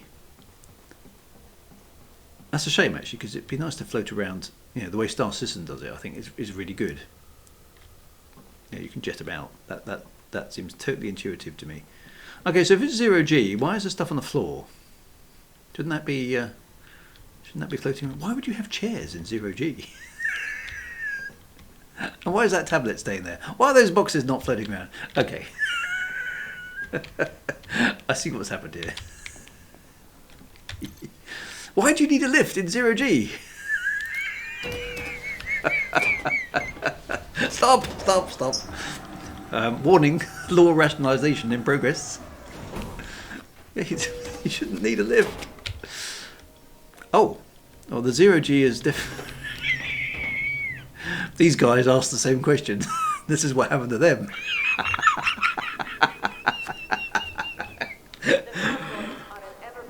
Don't do what we did, Commander. Don't ask about the 0G. Seat cannot interact too far. I think it's very, very wise. I'm not going to interact. Right. Okay. So this is a different internal concourse, which is something, I suppose. At least it's a little bit different. Oh, with nice Cobra Mark 3s. Okay. So those magnetic boots is the explanation, which is. I mean, it's a bit cheap, isn't it? Let's be fair, but I suppose, yeah, that's a shame, because it'd be nice to have an environment where you could sort of walk up the walls, depending on which orientation you were, if that makes sense. Yeah, but yeah, if you're going to have a 0G environment, you shouldn't have boxes full of stuff. I mean, you can't do everything with magnets, right? And presumably this is a dodgy lady wanting to It give me. won't be, strictly speaking, legal. No, I'd say Rhiannon there is trying to get me to do something dodge. Oh, there's a portal. Is this a Stargate? If I walk through here, do I? No. Okay. Yeah, very dodgy Botox. Oh, there's a view out into space though. That's quite nice. Okay. I've got some transport work going if you're interested. So all the dodgy mission givers are still doing their dodgy mission giving. Oh, there's the bar over there. Okay. And there's no beers at the bars. Can you sit at the bar yet? Oh, I can actually sit at the bar. Well, that's quite nice. I can pretend I'm having a drink. So Greg Hogan there. Looking to make a business transaction? No, I'm looking to have a beer. Goodbye. No skin off my nose. Okay. Friendly barkeep then. Are these? Oh, well, hang on, no, look, guys, look, there is some zero G. Look, in fact, it's an anti-gravity table there. That is definitely an anti-gravity table. Look, I stand corrected. Okay, look, there's definitely zero G going on. Yep, I'm entirely satisfied. There, look, it's definitely zero G. There are zero G bar tables.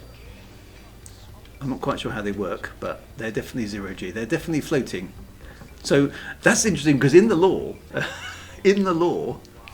there is no anti-gravity, right? But there clearly is. That is definitely some anti-gravity right there. I confirm, going all the way around it, that is definitely not on the floor. That is anti-gravity tech. Contraband in the Elite Dangerous universe. There is definitely some zero G going on in here.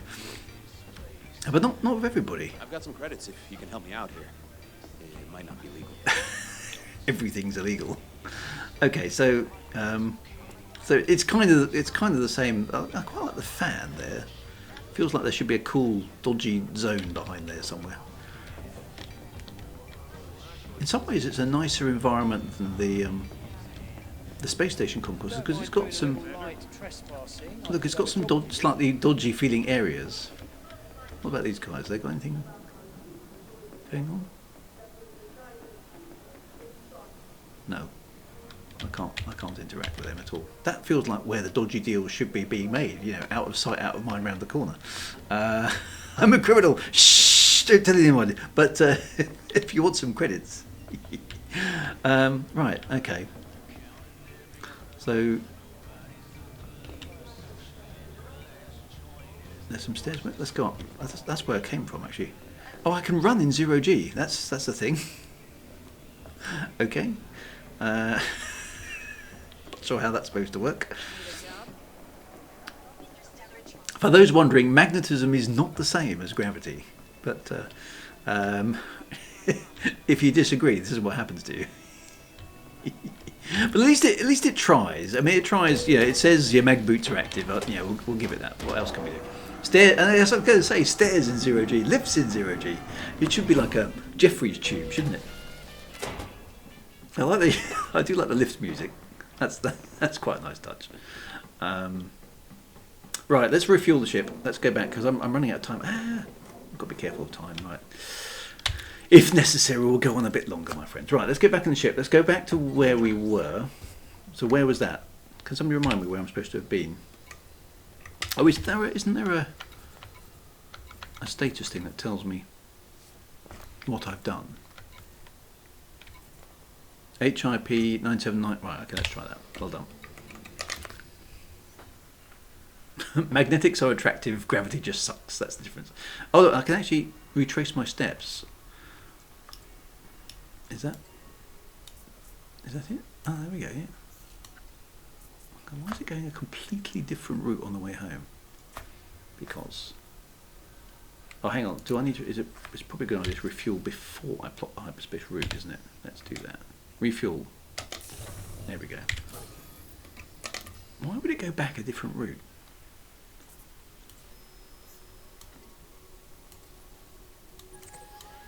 Really? Yeah, it's come back a different... Right, okay, where's the route settings? Here we go. Fastest. No, fastest routes is enabled. It's taking me back a different way because reasons. Okay, so I'm on 3 jumps. Yep, okay. Right, let's go. How far am I from Mount Wagar? I have no idea at the moment. I think, yeah, I mean, the pseudo-gravity makes sense on the spinning space stations, doesn't it? Because it's rotating. I'm quite happy with that. Ship released. There's some laser fire going on. Oh, someone's just died. Oops. And again. Oh, is that fireworks? I think I'm getting out of here because I don't want to be blown up in my amazing little cycle. Right, let's get ourselves out of here. New systems to scan. That's true, actually, yes. We need another Salome event. You know what? I am surprised that in all the years, because I mean, how long ago was that now? 7 years it's coming up to now? And that's a long, long time ago, right? And I know there's been other events in between and stuff, but you know, we need another Salome event. It's like, it's 7 years ago. Why hasn't it happened again? It can't. It's not. I mean, it's not just me. You know, there's loads of talented people out there. What do we need to get another event? I suppose it's a connection and tying into the lore, isn't it? We need to have some consequences to events. And I think that's the key thing that we had with Salome, which maybe we didn't have with other things, is that there were effectively some in-game consequences. You know, for good or ill. Yeah. And the ending, we all know about the ending. But you know, there were some consequences. There were some stakes. People kind of got involved because there was something to care about, I suppose. We will discuss that because I think that's a crucial element that's been missed over the last few years. Yeah, the Proteus Wave thing. So the Proteus Wave thing had lots of. I quite enjoyed watching that. I mean, it was a shame, I suppose, that ultimately it was a cutscene. But I should have scanned that last system, shouldn't I? Let's do this one. Not that I can set it because I'm 20. I need to be close than 20, more than 20 light years away, don't I? But every little helps. Why has my hyperspace now dropped out again? Is this a bug? This keeps happening to me. Is it had the whole route plotted and then it doesn't? So now I've got to plot it again.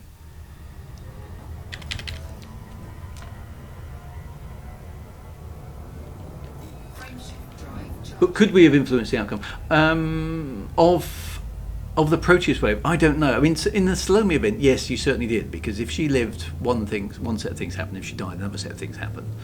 I mean, they might have coalesced in the future, to be fair, but you know, there were multiple story points, and there were other places in the bits and pieces that Michael Brooks and I did where player choices definitely did influence things, because you know, we did have multiple lines worked out together that we basically said, okay, well, the players are going to do this.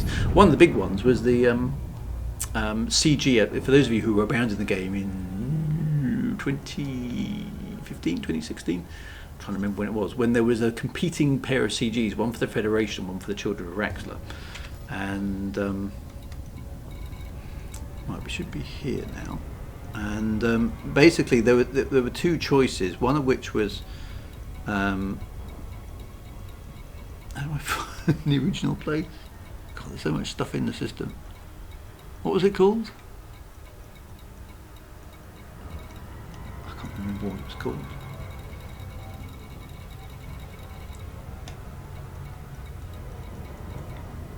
Chamberlain's Rest. Oh, it's not in alphabetical order. Alright, let me find that first and then I'll go back to what I was talking about. Onlyfans.com. Excellent name for a fleet carrier. I think we should check that one out.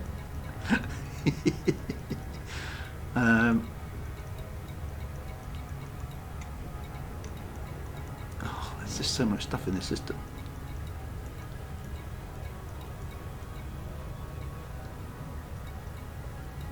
Antonacci Genetics Forum.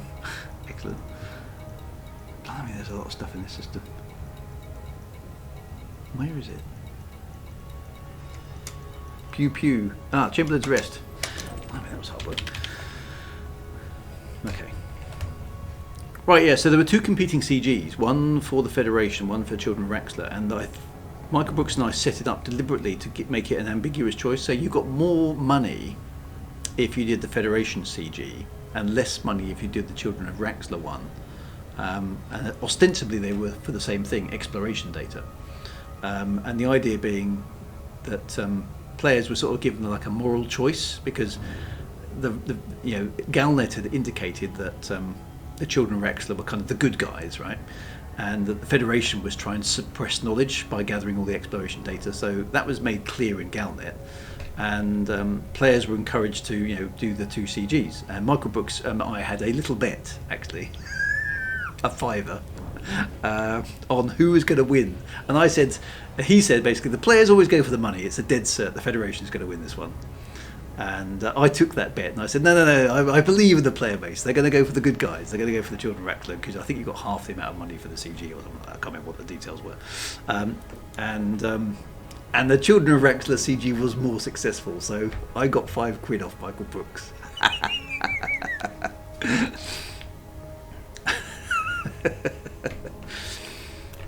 So yeah, actually lots of fond memories of working with Michael Brooks. There was a lot of laughs with him. He was a genuinely nice bloke, genuinely nice bloke. I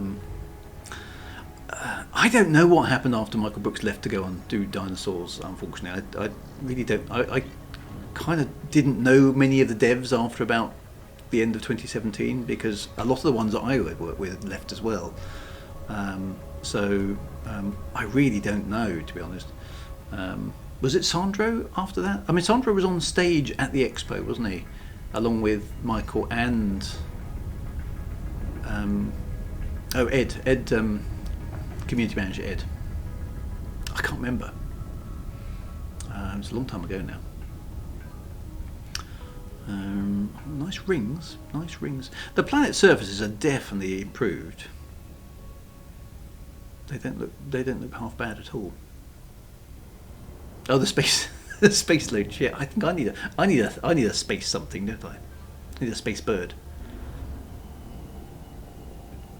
So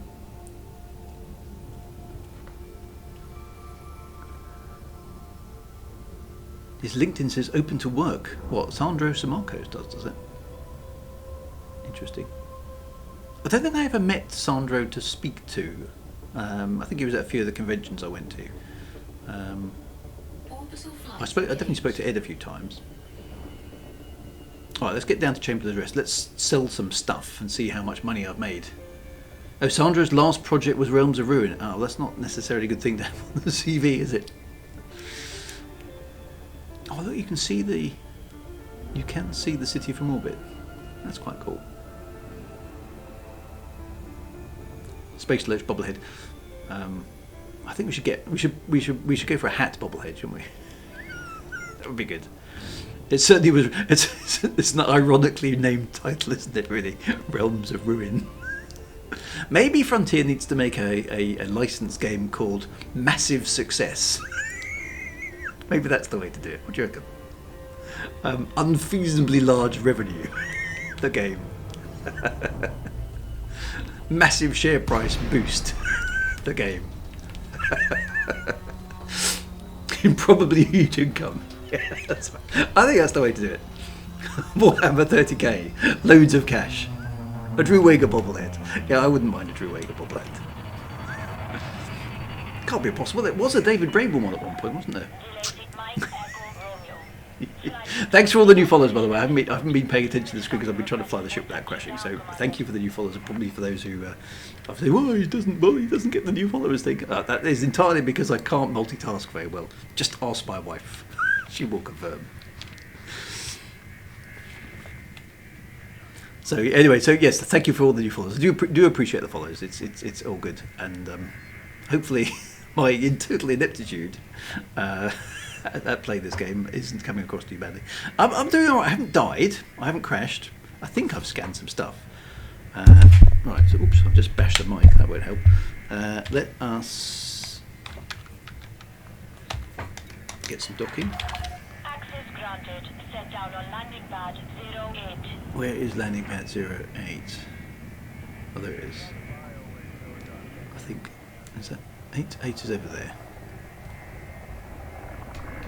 These cities are done quite nicely, aren't they?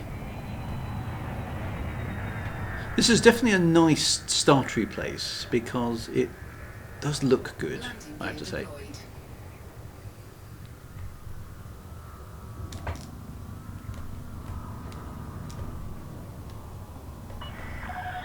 Vector is good. Throttle down to approach speed. Roger, roger, roger. Throttle down to approach speed. Oh, there we go, landed. So, Touchdown confirmed. yeah, I think we need a hat. We need a hat in game. She means dethrottle. No, she doesn't. Stop it. Right, let's refuel. Now, have I got any normal exploration data to sell? Universal cartographics, that was it. Oh, I've got some. Look, I've got 64,000 credits. I can't get this stuff because I'm not far away enough. But, you know, money is money. Oh, look! Hey, I've got a rank! Mostly aimless. You saw it here first, kids. Okay, I've made some cash. That's good. Right, let's... Where do I go? I presume I have to go on foot. I can't do any of the on-foot interaction from the ship. I have to literally get out of my ship and walk to the concourse to do the other stuff. Is that correct? Ed Lewis's biscuits. We could bring back the biscuits, couldn't we? Mostly aimless seems about right. Thank you very much for that, Iridan Dundragon. Stringent vote of confidence in my abilities. No, I'm mostly aimless now. Is that? Oh, that won't show up my HUD here because I don't know how to access it. Look at what's the state of all this. Pizza, happy hog roast, and a can of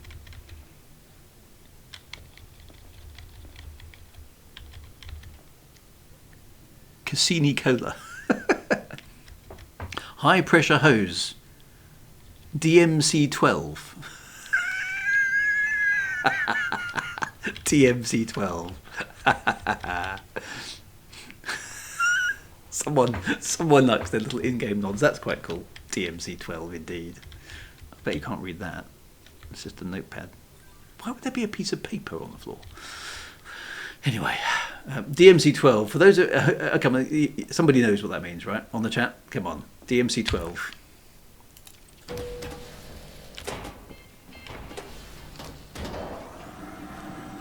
Come on, the chat's gone silent. Come on, somebody knows. Somebody knows. DMC 12. What does it mean? It's the DeLorean. It is indeed. It's the DeLorean. Hey guys, I'm here. Yeah, the code name of the DeLorean from Back to the Future, well, actually the DeLorean itself, not necessarily the Back to the Future one, is the DMC-12. So there you go. That's that. I'm guessing that's a little nod to something. High pressure hose is part of the flux capacitor.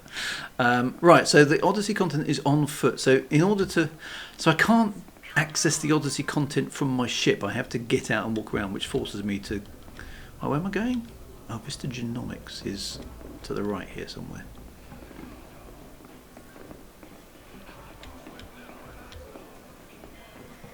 No, this is the ship place. Where's Vista Genomics?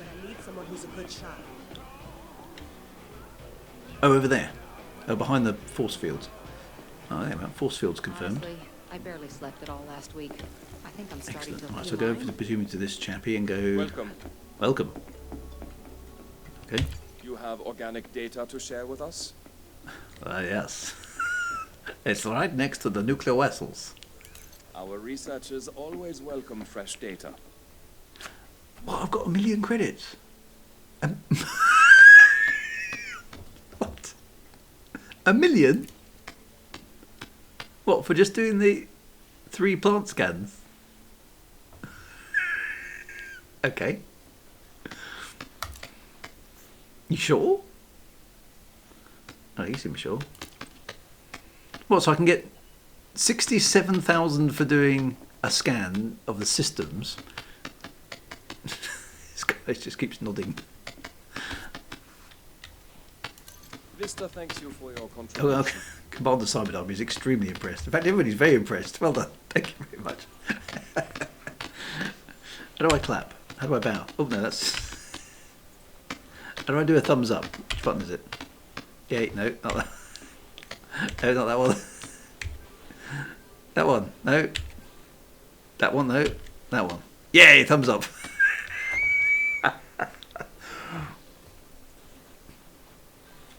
Okay, so fun fact, the voice of the ship's computer is that of Amelia... Is it? Amelia Tyler? Ah, well, I've met her many times. She's very nice.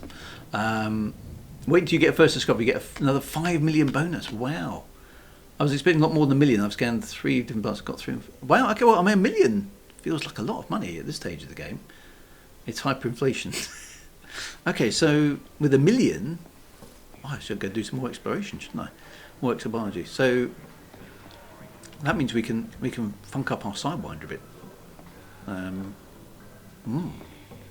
Was that sarcastic close up? Well, I suppose even though we can't have a drink at the bar, I suppose we could if I sort of hang around at the bar. At least we're hanging around at the bar, aren't we, with all the commanders? There we go. Which is the thing. There we go. So that's good. Very cool. $1 million in Zimbabwean dollars, is it? You still can't drink at the bars, but hey. Anyway, thank you very much, commanders. I appreciate that. I'm going to give you a round of applause. Well done. That was great. There we go. That was really good. I really appreciate all your help in finding some things. That was excellent. So what I'm going to do, that'll do for the ongoing replay. We've got 1 million credits to do something with, which is good. So that will take me into next week quite nicely. I'm going to switch over now, my friends, to the Fdev wishlist, because you guys have done quite a lot of work on this. I did want to give this a little bit of time, even though I'm overrunning on the stream, which is okay. Let's go to the Fdev wishlist. Now, as you know, I have a thing, and I'm going to do that thing because the thing is a thing. Actually, that's what it's going to be. The things are things, and they need to be done. So here we go. Thank you very much to the in-game crew. Do appreciate it. And onto the Fdev wishlist we go.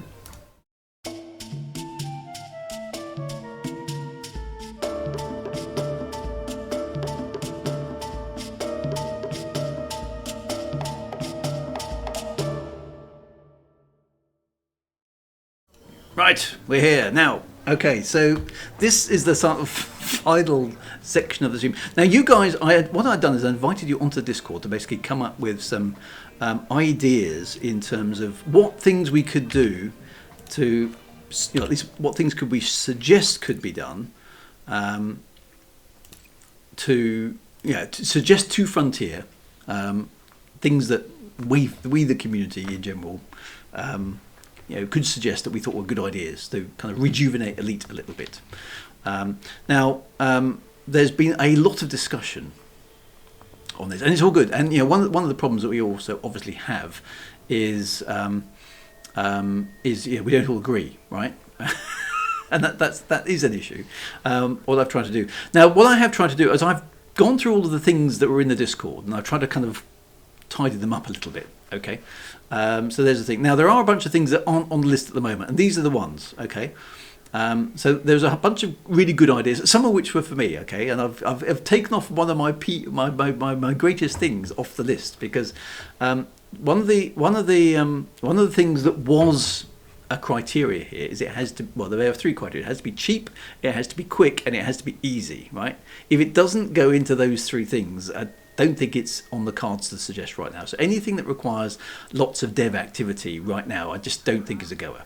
Okay, so there are lots of things on this list which are great ideas, and I don't want to lose them, but they require dev activity. I mean, some of the ideas on here are really, really good. So geological scanning as well as exobiological scanning. That sounds really exciting. Laying charges on the surface, maybe doing some seismology, right? Really like that idea. An extra mode to the arc cutter and things like that. That sounds really, really good. A repair mode. This was a brilliant idea. Repair mode for the arc cutter, so you could fix SRV and ships, but only when you're on the ground. What a brilliant idea! And lots of other really good ideas, but they're all devy things, right? They're all devy things, which I think are going to be very, very tough to do. But I didn't want to lose them, so they're in there. So what I've done is I've kind of gone through what I think is stuff that qualifies for cheap, easy and quick, right? and and I've kind of put a rationale together. Now this is me trying to collate the most popular opinions on the film. Now this may not be representative of everybody, but it's worthy of consideration. So what I'd appreciate on the Discord afterwards is a bit of feedback on are we heading in the right direction with this? Does it make sense? So the first one that seems to come up a lot is just look at the grind requirements, because that must be something that's easy to tweak. It's surely just a database entry, right? Frontier could reduce the grind requirements either by simply having less of them, or increasing spawn rates so that it's not so hard to find stuff. Now that is a controversial thing, because some people go, but I had to grind, so everyone else has to. But if we're trying to encourage new players, or even try and get, that's the other thing in this list, cheap, easy, quick, and both encourages new players and hopefully gets other players to come back, would be the two things that we'd be wanting to do here. So reduce grind requirements. I think this is a really good suggestion. And things like entry. Some people have said maybe there could be pre-engineered modules on display, on sale sometimes. I think that's a good idea. Entry level night vision, gun scope, silencers, which I presume are all Odyssey things. Maybe you can buy some of this stuff. Somebody told me that night vision isn't available unless you engineer it effectively for suits, whereas you've got it on your SRV and you've got it on your ship. It doesn't make a great deal of sense, right? So that's the thing. The rationale for that is just make all the gated content a bit more accessible.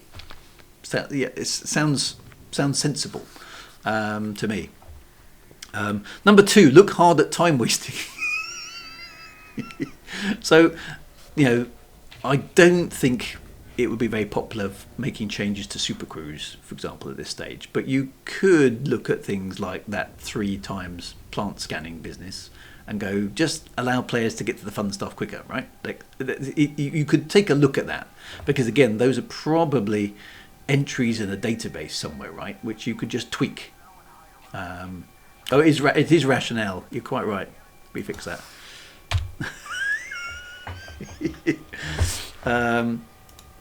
Here's another suggestion which I quite like. Consider providing existing players with a new save slot. That was sort of what happened with Epic Games, I suppose, a few years ago, wasn't it? Which just the rationale for that, allowing players to try new things whilst not compromising existing commanders. Because if you've set your ship up, or you'll set your commander up to do certain things, you might not be able to access some of the other content because you don't want to compromise that commander. I get that. If you've got one commander that's out in deep space, you can't muck around with bubble stuff or Thargoid stuff, or if you've got one that's doing trade runs and that's what you want to do with him, and you're chasing a rank, you don't want to dilute it by going off on other things. But there's lots of other bits and pieces of the game therefore that you might miss. So there's a thing. Add ring racing and planet racing with existing assets, so you don't have to build any new assets to do this. There's a bit of dev in this one possibly, which might rule it out of condition, but could it be that they could set up some race courses with some timers? That to me feels like if you built some race courses on some of the planets, then and made some timers, then you've got a competition. Then you've got a new piece of gameplay, quite cheap and easy to put into the game. I think that's a good suggestion. Trail missions, so missions that take you from one place to another place to another place, and you have to kind of get into the lore to do it. So you could you could do a guided tour of the Federation, the Empire, the Alliance, using tourist beacons with missions that take you to them. Okay, chain missions, not just one tourist beacon, but a series of them. So that to me feels like a quite a good suggestion. The Cold 70 sector and the Orion Nebula have been locked up for goodness knows how long. Make up some story. I can make up a story and then unlock the sectors and let people have a poke around. Somebody gave an example of a lemonade example in, I think it was, I don't know, some people weren't like this, but Star, what's that other game? Star something? Not Star Citizen, the other one.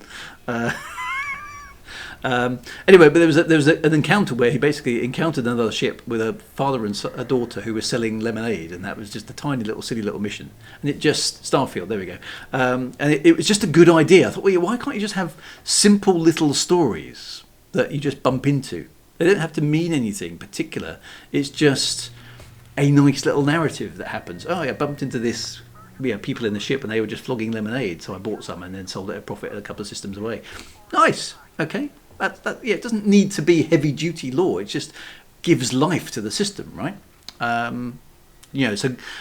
Rationale for that: guide players through existing tourist beacons, add existing assets to those locales. So there could be rec sites and the CQC stations could be reused in all sorts of places, and use the old lore guides. There's loads of little bits of information in the old lore guides that they could just say, well, I'll just pick that one out, turn that into a mission template, boom. That's just text in the database, and the mission linking thing. We know there are chain missions in Elite, so it can't be that difficult to do. So again, I think those are really, really good suggestions. And these aren't mine, by the way. This is community suggestions. The wedding barge. God's sake, let's find out what happened to that. She hasn't written her vows for 10 years. She must have made it up by now. It's like Bon Jovi only being halfway there. He must have got 3/4 of the way there by now, surely, right? And in general terms, more NPC text dialogue. That is not difficult to do. Come on. 10 years and we're still getting the same. We don't want to get rid of the old classics like this liner is in the top 1% of all liners, etc. We need the classics, but it's not difficult to add in some more NPC flavour text. Come on, really, that can be done. Maybe if you want to get clever, ChatGPT could go in there, but you don't have to be clever there. That just takes a little bit of writing, right? The top 2% of all liners. But it's throwaway stuff. Now I did that. This is what annoys me a little bit about this one is I did that for Michael Brooks, right? So without going too far on my NDA, I was contracted to Fdev in the early days, way back when. This is prior to the introduction of the engineers. It must have been about version 2. I was contracted to Fdev to write dialogue, mostly for the engineers and mostly for mission givers. It's been done. I did it. I got paid for it. I know it can be done because I did it. So it's nuts to say that this is difficult because it isn't. It's just all it is text with variable names in it that you substitute for character names. That's it. It's just an Excel spreadsheet. All I did was I bunged it back to Michael Brooks and then it appeared in the game a few weeks later. I know that's true because I did it. So it is not a difficult thing to do. And you can't tell me that the database underneath that has changed drastically in that time. It's just text. It's just in the database, right? So it can be done. So that one is a cheap and easy way just to make the galaxy feel a bit more alive. Right? So, and then, pseudo-random things in deep space. So, busted up ships, with odd bits of cargo on board. Dead Thargoids, maybe with some stuff. Maybe out of fuel NPCs that you can help, or busted NPCs that are broken down or anything like that. Anything like that. Maybe, with some unusual valuable cargo, so maybe you get a stack load of rares that you otherwise wouldn't get, right? So it keeps exploration a bit fresher. And makes it worthwhile going out into the void, because you might stumble across something that's worth having, right? Why else? A good reason for going out into the just more stuff, right? Just get a little bit more, random content things. There are the NPCs that need fuel. Okay, well that's okay. I didn't know that, so I don't know where that idea came from. But anyway, it's quite quite a good idea.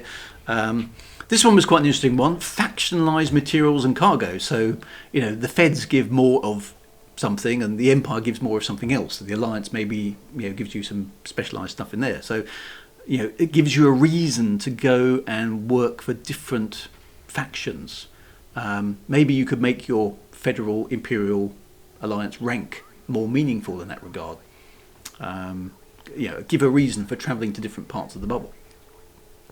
This one I thought was a brilliant idea. Number 9, community goals not based on cash or equipment upgrades or paint jobs, right? But instead, consequences, right? So e.g., space station or surface point is disabled or destroyed as a result of the CG. PowerPoint character disadvantaged or killed as a result of a CG, or any other notable character in the lore. something happens that has a because I mean, getting the latest CG, for example, getting a paint job. Okay, nice, but there's no consequences to that. If the CG was to actually say, well, actually, this system will go offline, or these space stations will be destroyed, then that would be cool, wouldn't it? You know, because you could fight for or against that CG. You know, in defence of a space station, maybe by, you know, bringing arms in or something, and then, you know, maybe it would still have to be a cut scene when an Imperial interdictor comes in and blows the space station away. So I don't know, but you could you could do that with all the existing assets and the CGs, and just say, look, that space station's not there anymore; it's gone. Boom. Okay. Consequences would be awesome. So basically, the rationale there: give players moral choices in game and make them care about the result, because then they'll engage. If you have an emotional investment in this is why the Salome event, I think, was such a big deal for so many people. Is there was an emotional investment. People were either annoyed or upset or angry or yes, killed her. You know, there was an emotional reaction to the game. All the best game moments have emotional reactions. Think of Homeworld when your planet gets blown to pieces. You're like, oh my god! You know, that's an emotional response. There's a consequence, even if it's a game, right? Yeah, imaginary people have died. If they mean something to you, that's it. And then revenge is a motivator. Yeah, who the hell did that to our space station? Right, competitive CG over there. Let's go and take the fight to them. You could easily do that with a CG mechanism. You could have little proxy wars across the bubble between factions if you set it up right. I think that would be really, really, really, really good. You know, to get more people, and you know, it's in GalNet. The prequel's in GalNet, and you can decide who are the good guys and who are the bad guys. You know, and that's an ambiguous choice. Which side you're going to fight on, and then we'll tell stories of the great fight for XYZ system, because, you know, I was there, right? All that kind of stuff. This one, this one came up. Exobiology, multiple samples or remove requirement three times. Include bioscanner in the SRV if possible. So, having just done that, I can see the point for this, because that biodiversity thing is a bit of a time thing. As I understand it, and that seems a funny game choice, if you got more than one bio thing in the same area, you can't sample multiple different species until you've done all of them. So that is that true? So you have to do one at a time. If so, that's irritating. I can understand why that.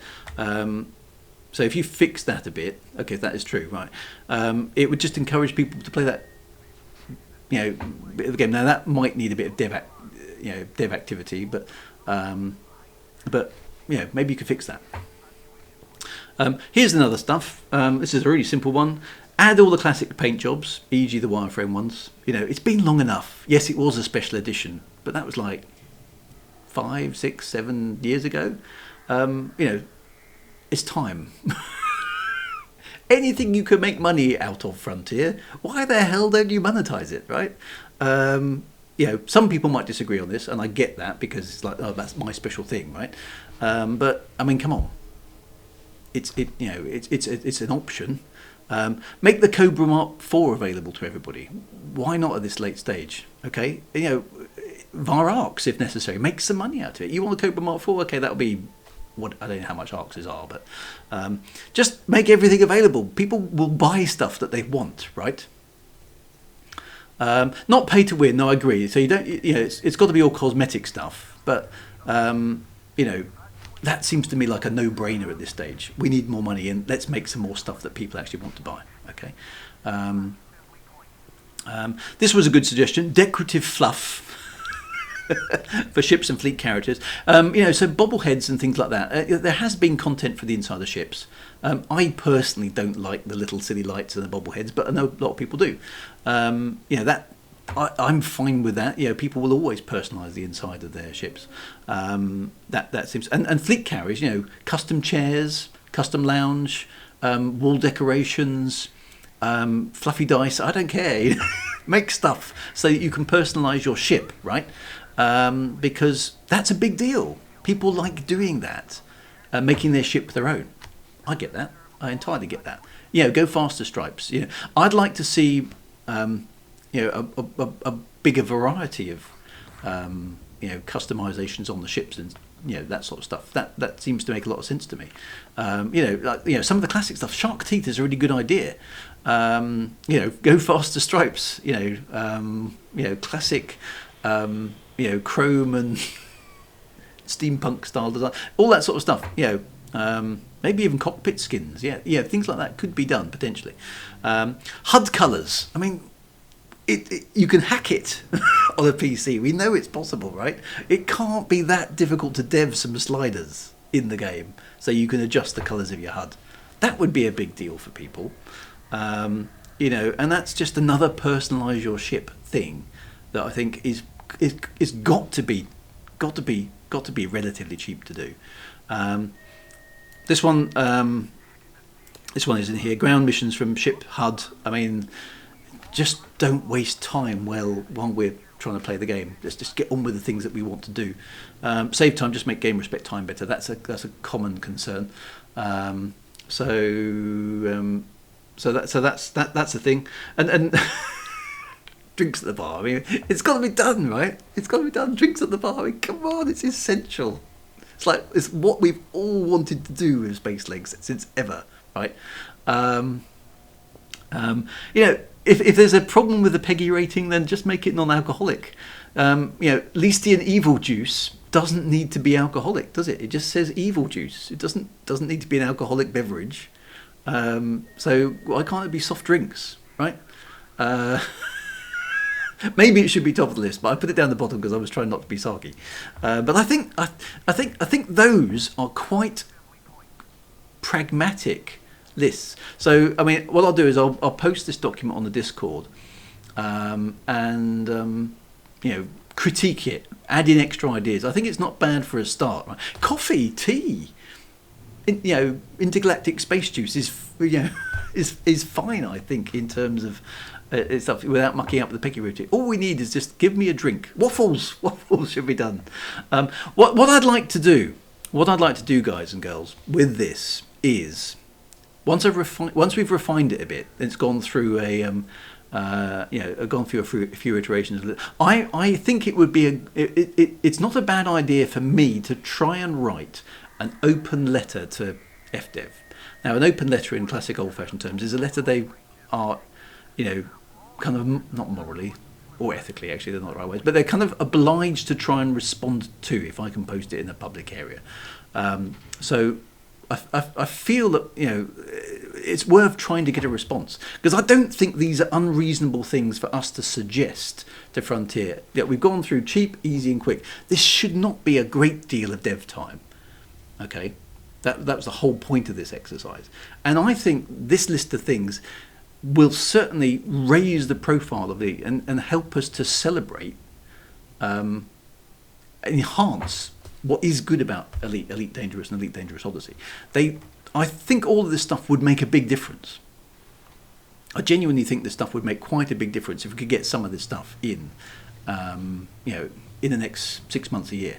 And I don't think it's outrageously difficult. Because I've done some of it myself. And the other stuff is entries in the database. They can be tweaked, made it easier. And I think some of this would go a long way to encouraging people back into the game, because we can make a big thing of the CGs in particular. I particularly like this one, and I particularly like this one, and I particularly like that one. Because I'm a lorry kind of consequences typey sort of person. But anyway, this is all your stuff. Okay, so it's not me. So I'm sort of representing it a bit, I suppose. But really, really, really good suggestions in the chat and the Discord. So thank you very much for those. I will post this in and we'll use it as a working document. All the other stuff that you suggested is down here, and I think a lot of these are quite good ideas. I just think they're quite a lot of work, which is why they're not on the top list. So I didn't want to lose them, but I think they're quite a lot of work. There's another one there. Sorry, number 16. This is a bit of an exploration focus. Make black holes dangerous. Like white dwarfs and neutron stars are. That's got to be relatively straightforward. Asteroid belts filled with micrometeorites which damage shields. So if you go into an asteroid belt, there's danger in there. Okay, your shield's just going to get hammered by lots of small objects if you move at any speed, for example. I don't know, something like that. Geysers, lava dangerous, make hot and cold worlds dangerous on foot. If the temperature is insanely hot, your spaceship might be able to cope, but your suit isn't so good. Maybe it's already done. Okay, I haven't experienced that. Same with cold, right? Maybe you can make that a little bit more dangerous. High G world should just be a no-go in a spacesuit, right? Maybe inside a ship I can understand that, but if you go out on foot, you should just be instantly dead. But maybe there's some risk. If you take the risk, maybe there's some decent rewards, right? So just add some dangerous to exploration. Make there some peril. That was the other thought. So some really, really good suggestions in there, guys. I will post those back in. And if we can refine it a bit more, I think it forms the basis of, here is a really solid list of suggestions, Fdev, that we would like you to consider. Please let us know what you think. What else can we do, right? We can knock at the door and hope for the best. So that's my suggestion. But I thought they were really good suggestions. I thought you guys really kind of got the idea that what we were trying to achieve is with the cheap, easy, quick. I think those are really, really good calls. Maybe Frontier have thought of all of them already and gone, nope, we're not doing them. But maybe there are others. Stone Cold Mason, that is a very good point. This is from people who know me, and people who probably are more sympathetic to my sort of player group of elite. There isn't much combat stuff in here. There's not much Thargoid stuff in here, obviously. So if people can spread the word that we're trying to do this, I'm more than happy to entertain lots more ideas on here, as long as they're cheap, easy and quick. I don't care if they're Thargoid, I don't care if they're combat, I don't care if they're trade, I don't care if they're piracy, I don't care if they are on foot or in spaceship, whatever. The more pragmatic, sensible, cheap, easy, quick ideas we can come up with, I think we all win, right? I think we all win. So please spread the word, because it's going to be Drew type people focused at this point. Okay, try and spread it out to all the other people's. I'll host it in the Discord. If you want to invite people to my Discord, just use the Discord link. It's easy to get to, and let's just try. Let's see how it goes. Anyway, my friends, it's 10:30. I must depart. But thank you again, ever so much, everybody, for your company this evening. It's been an absolute pleasure, as always, for the Unofficial Elite Dangerous Twitch stream, hosted by Drew Wagar.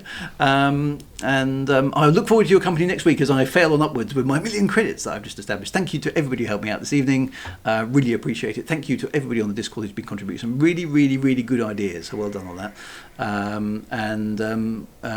upload this to YouTube for everybody else, obviously, in due course. But thank you ever so much. It's been a blast, and as always, right on, Commanders. And 07.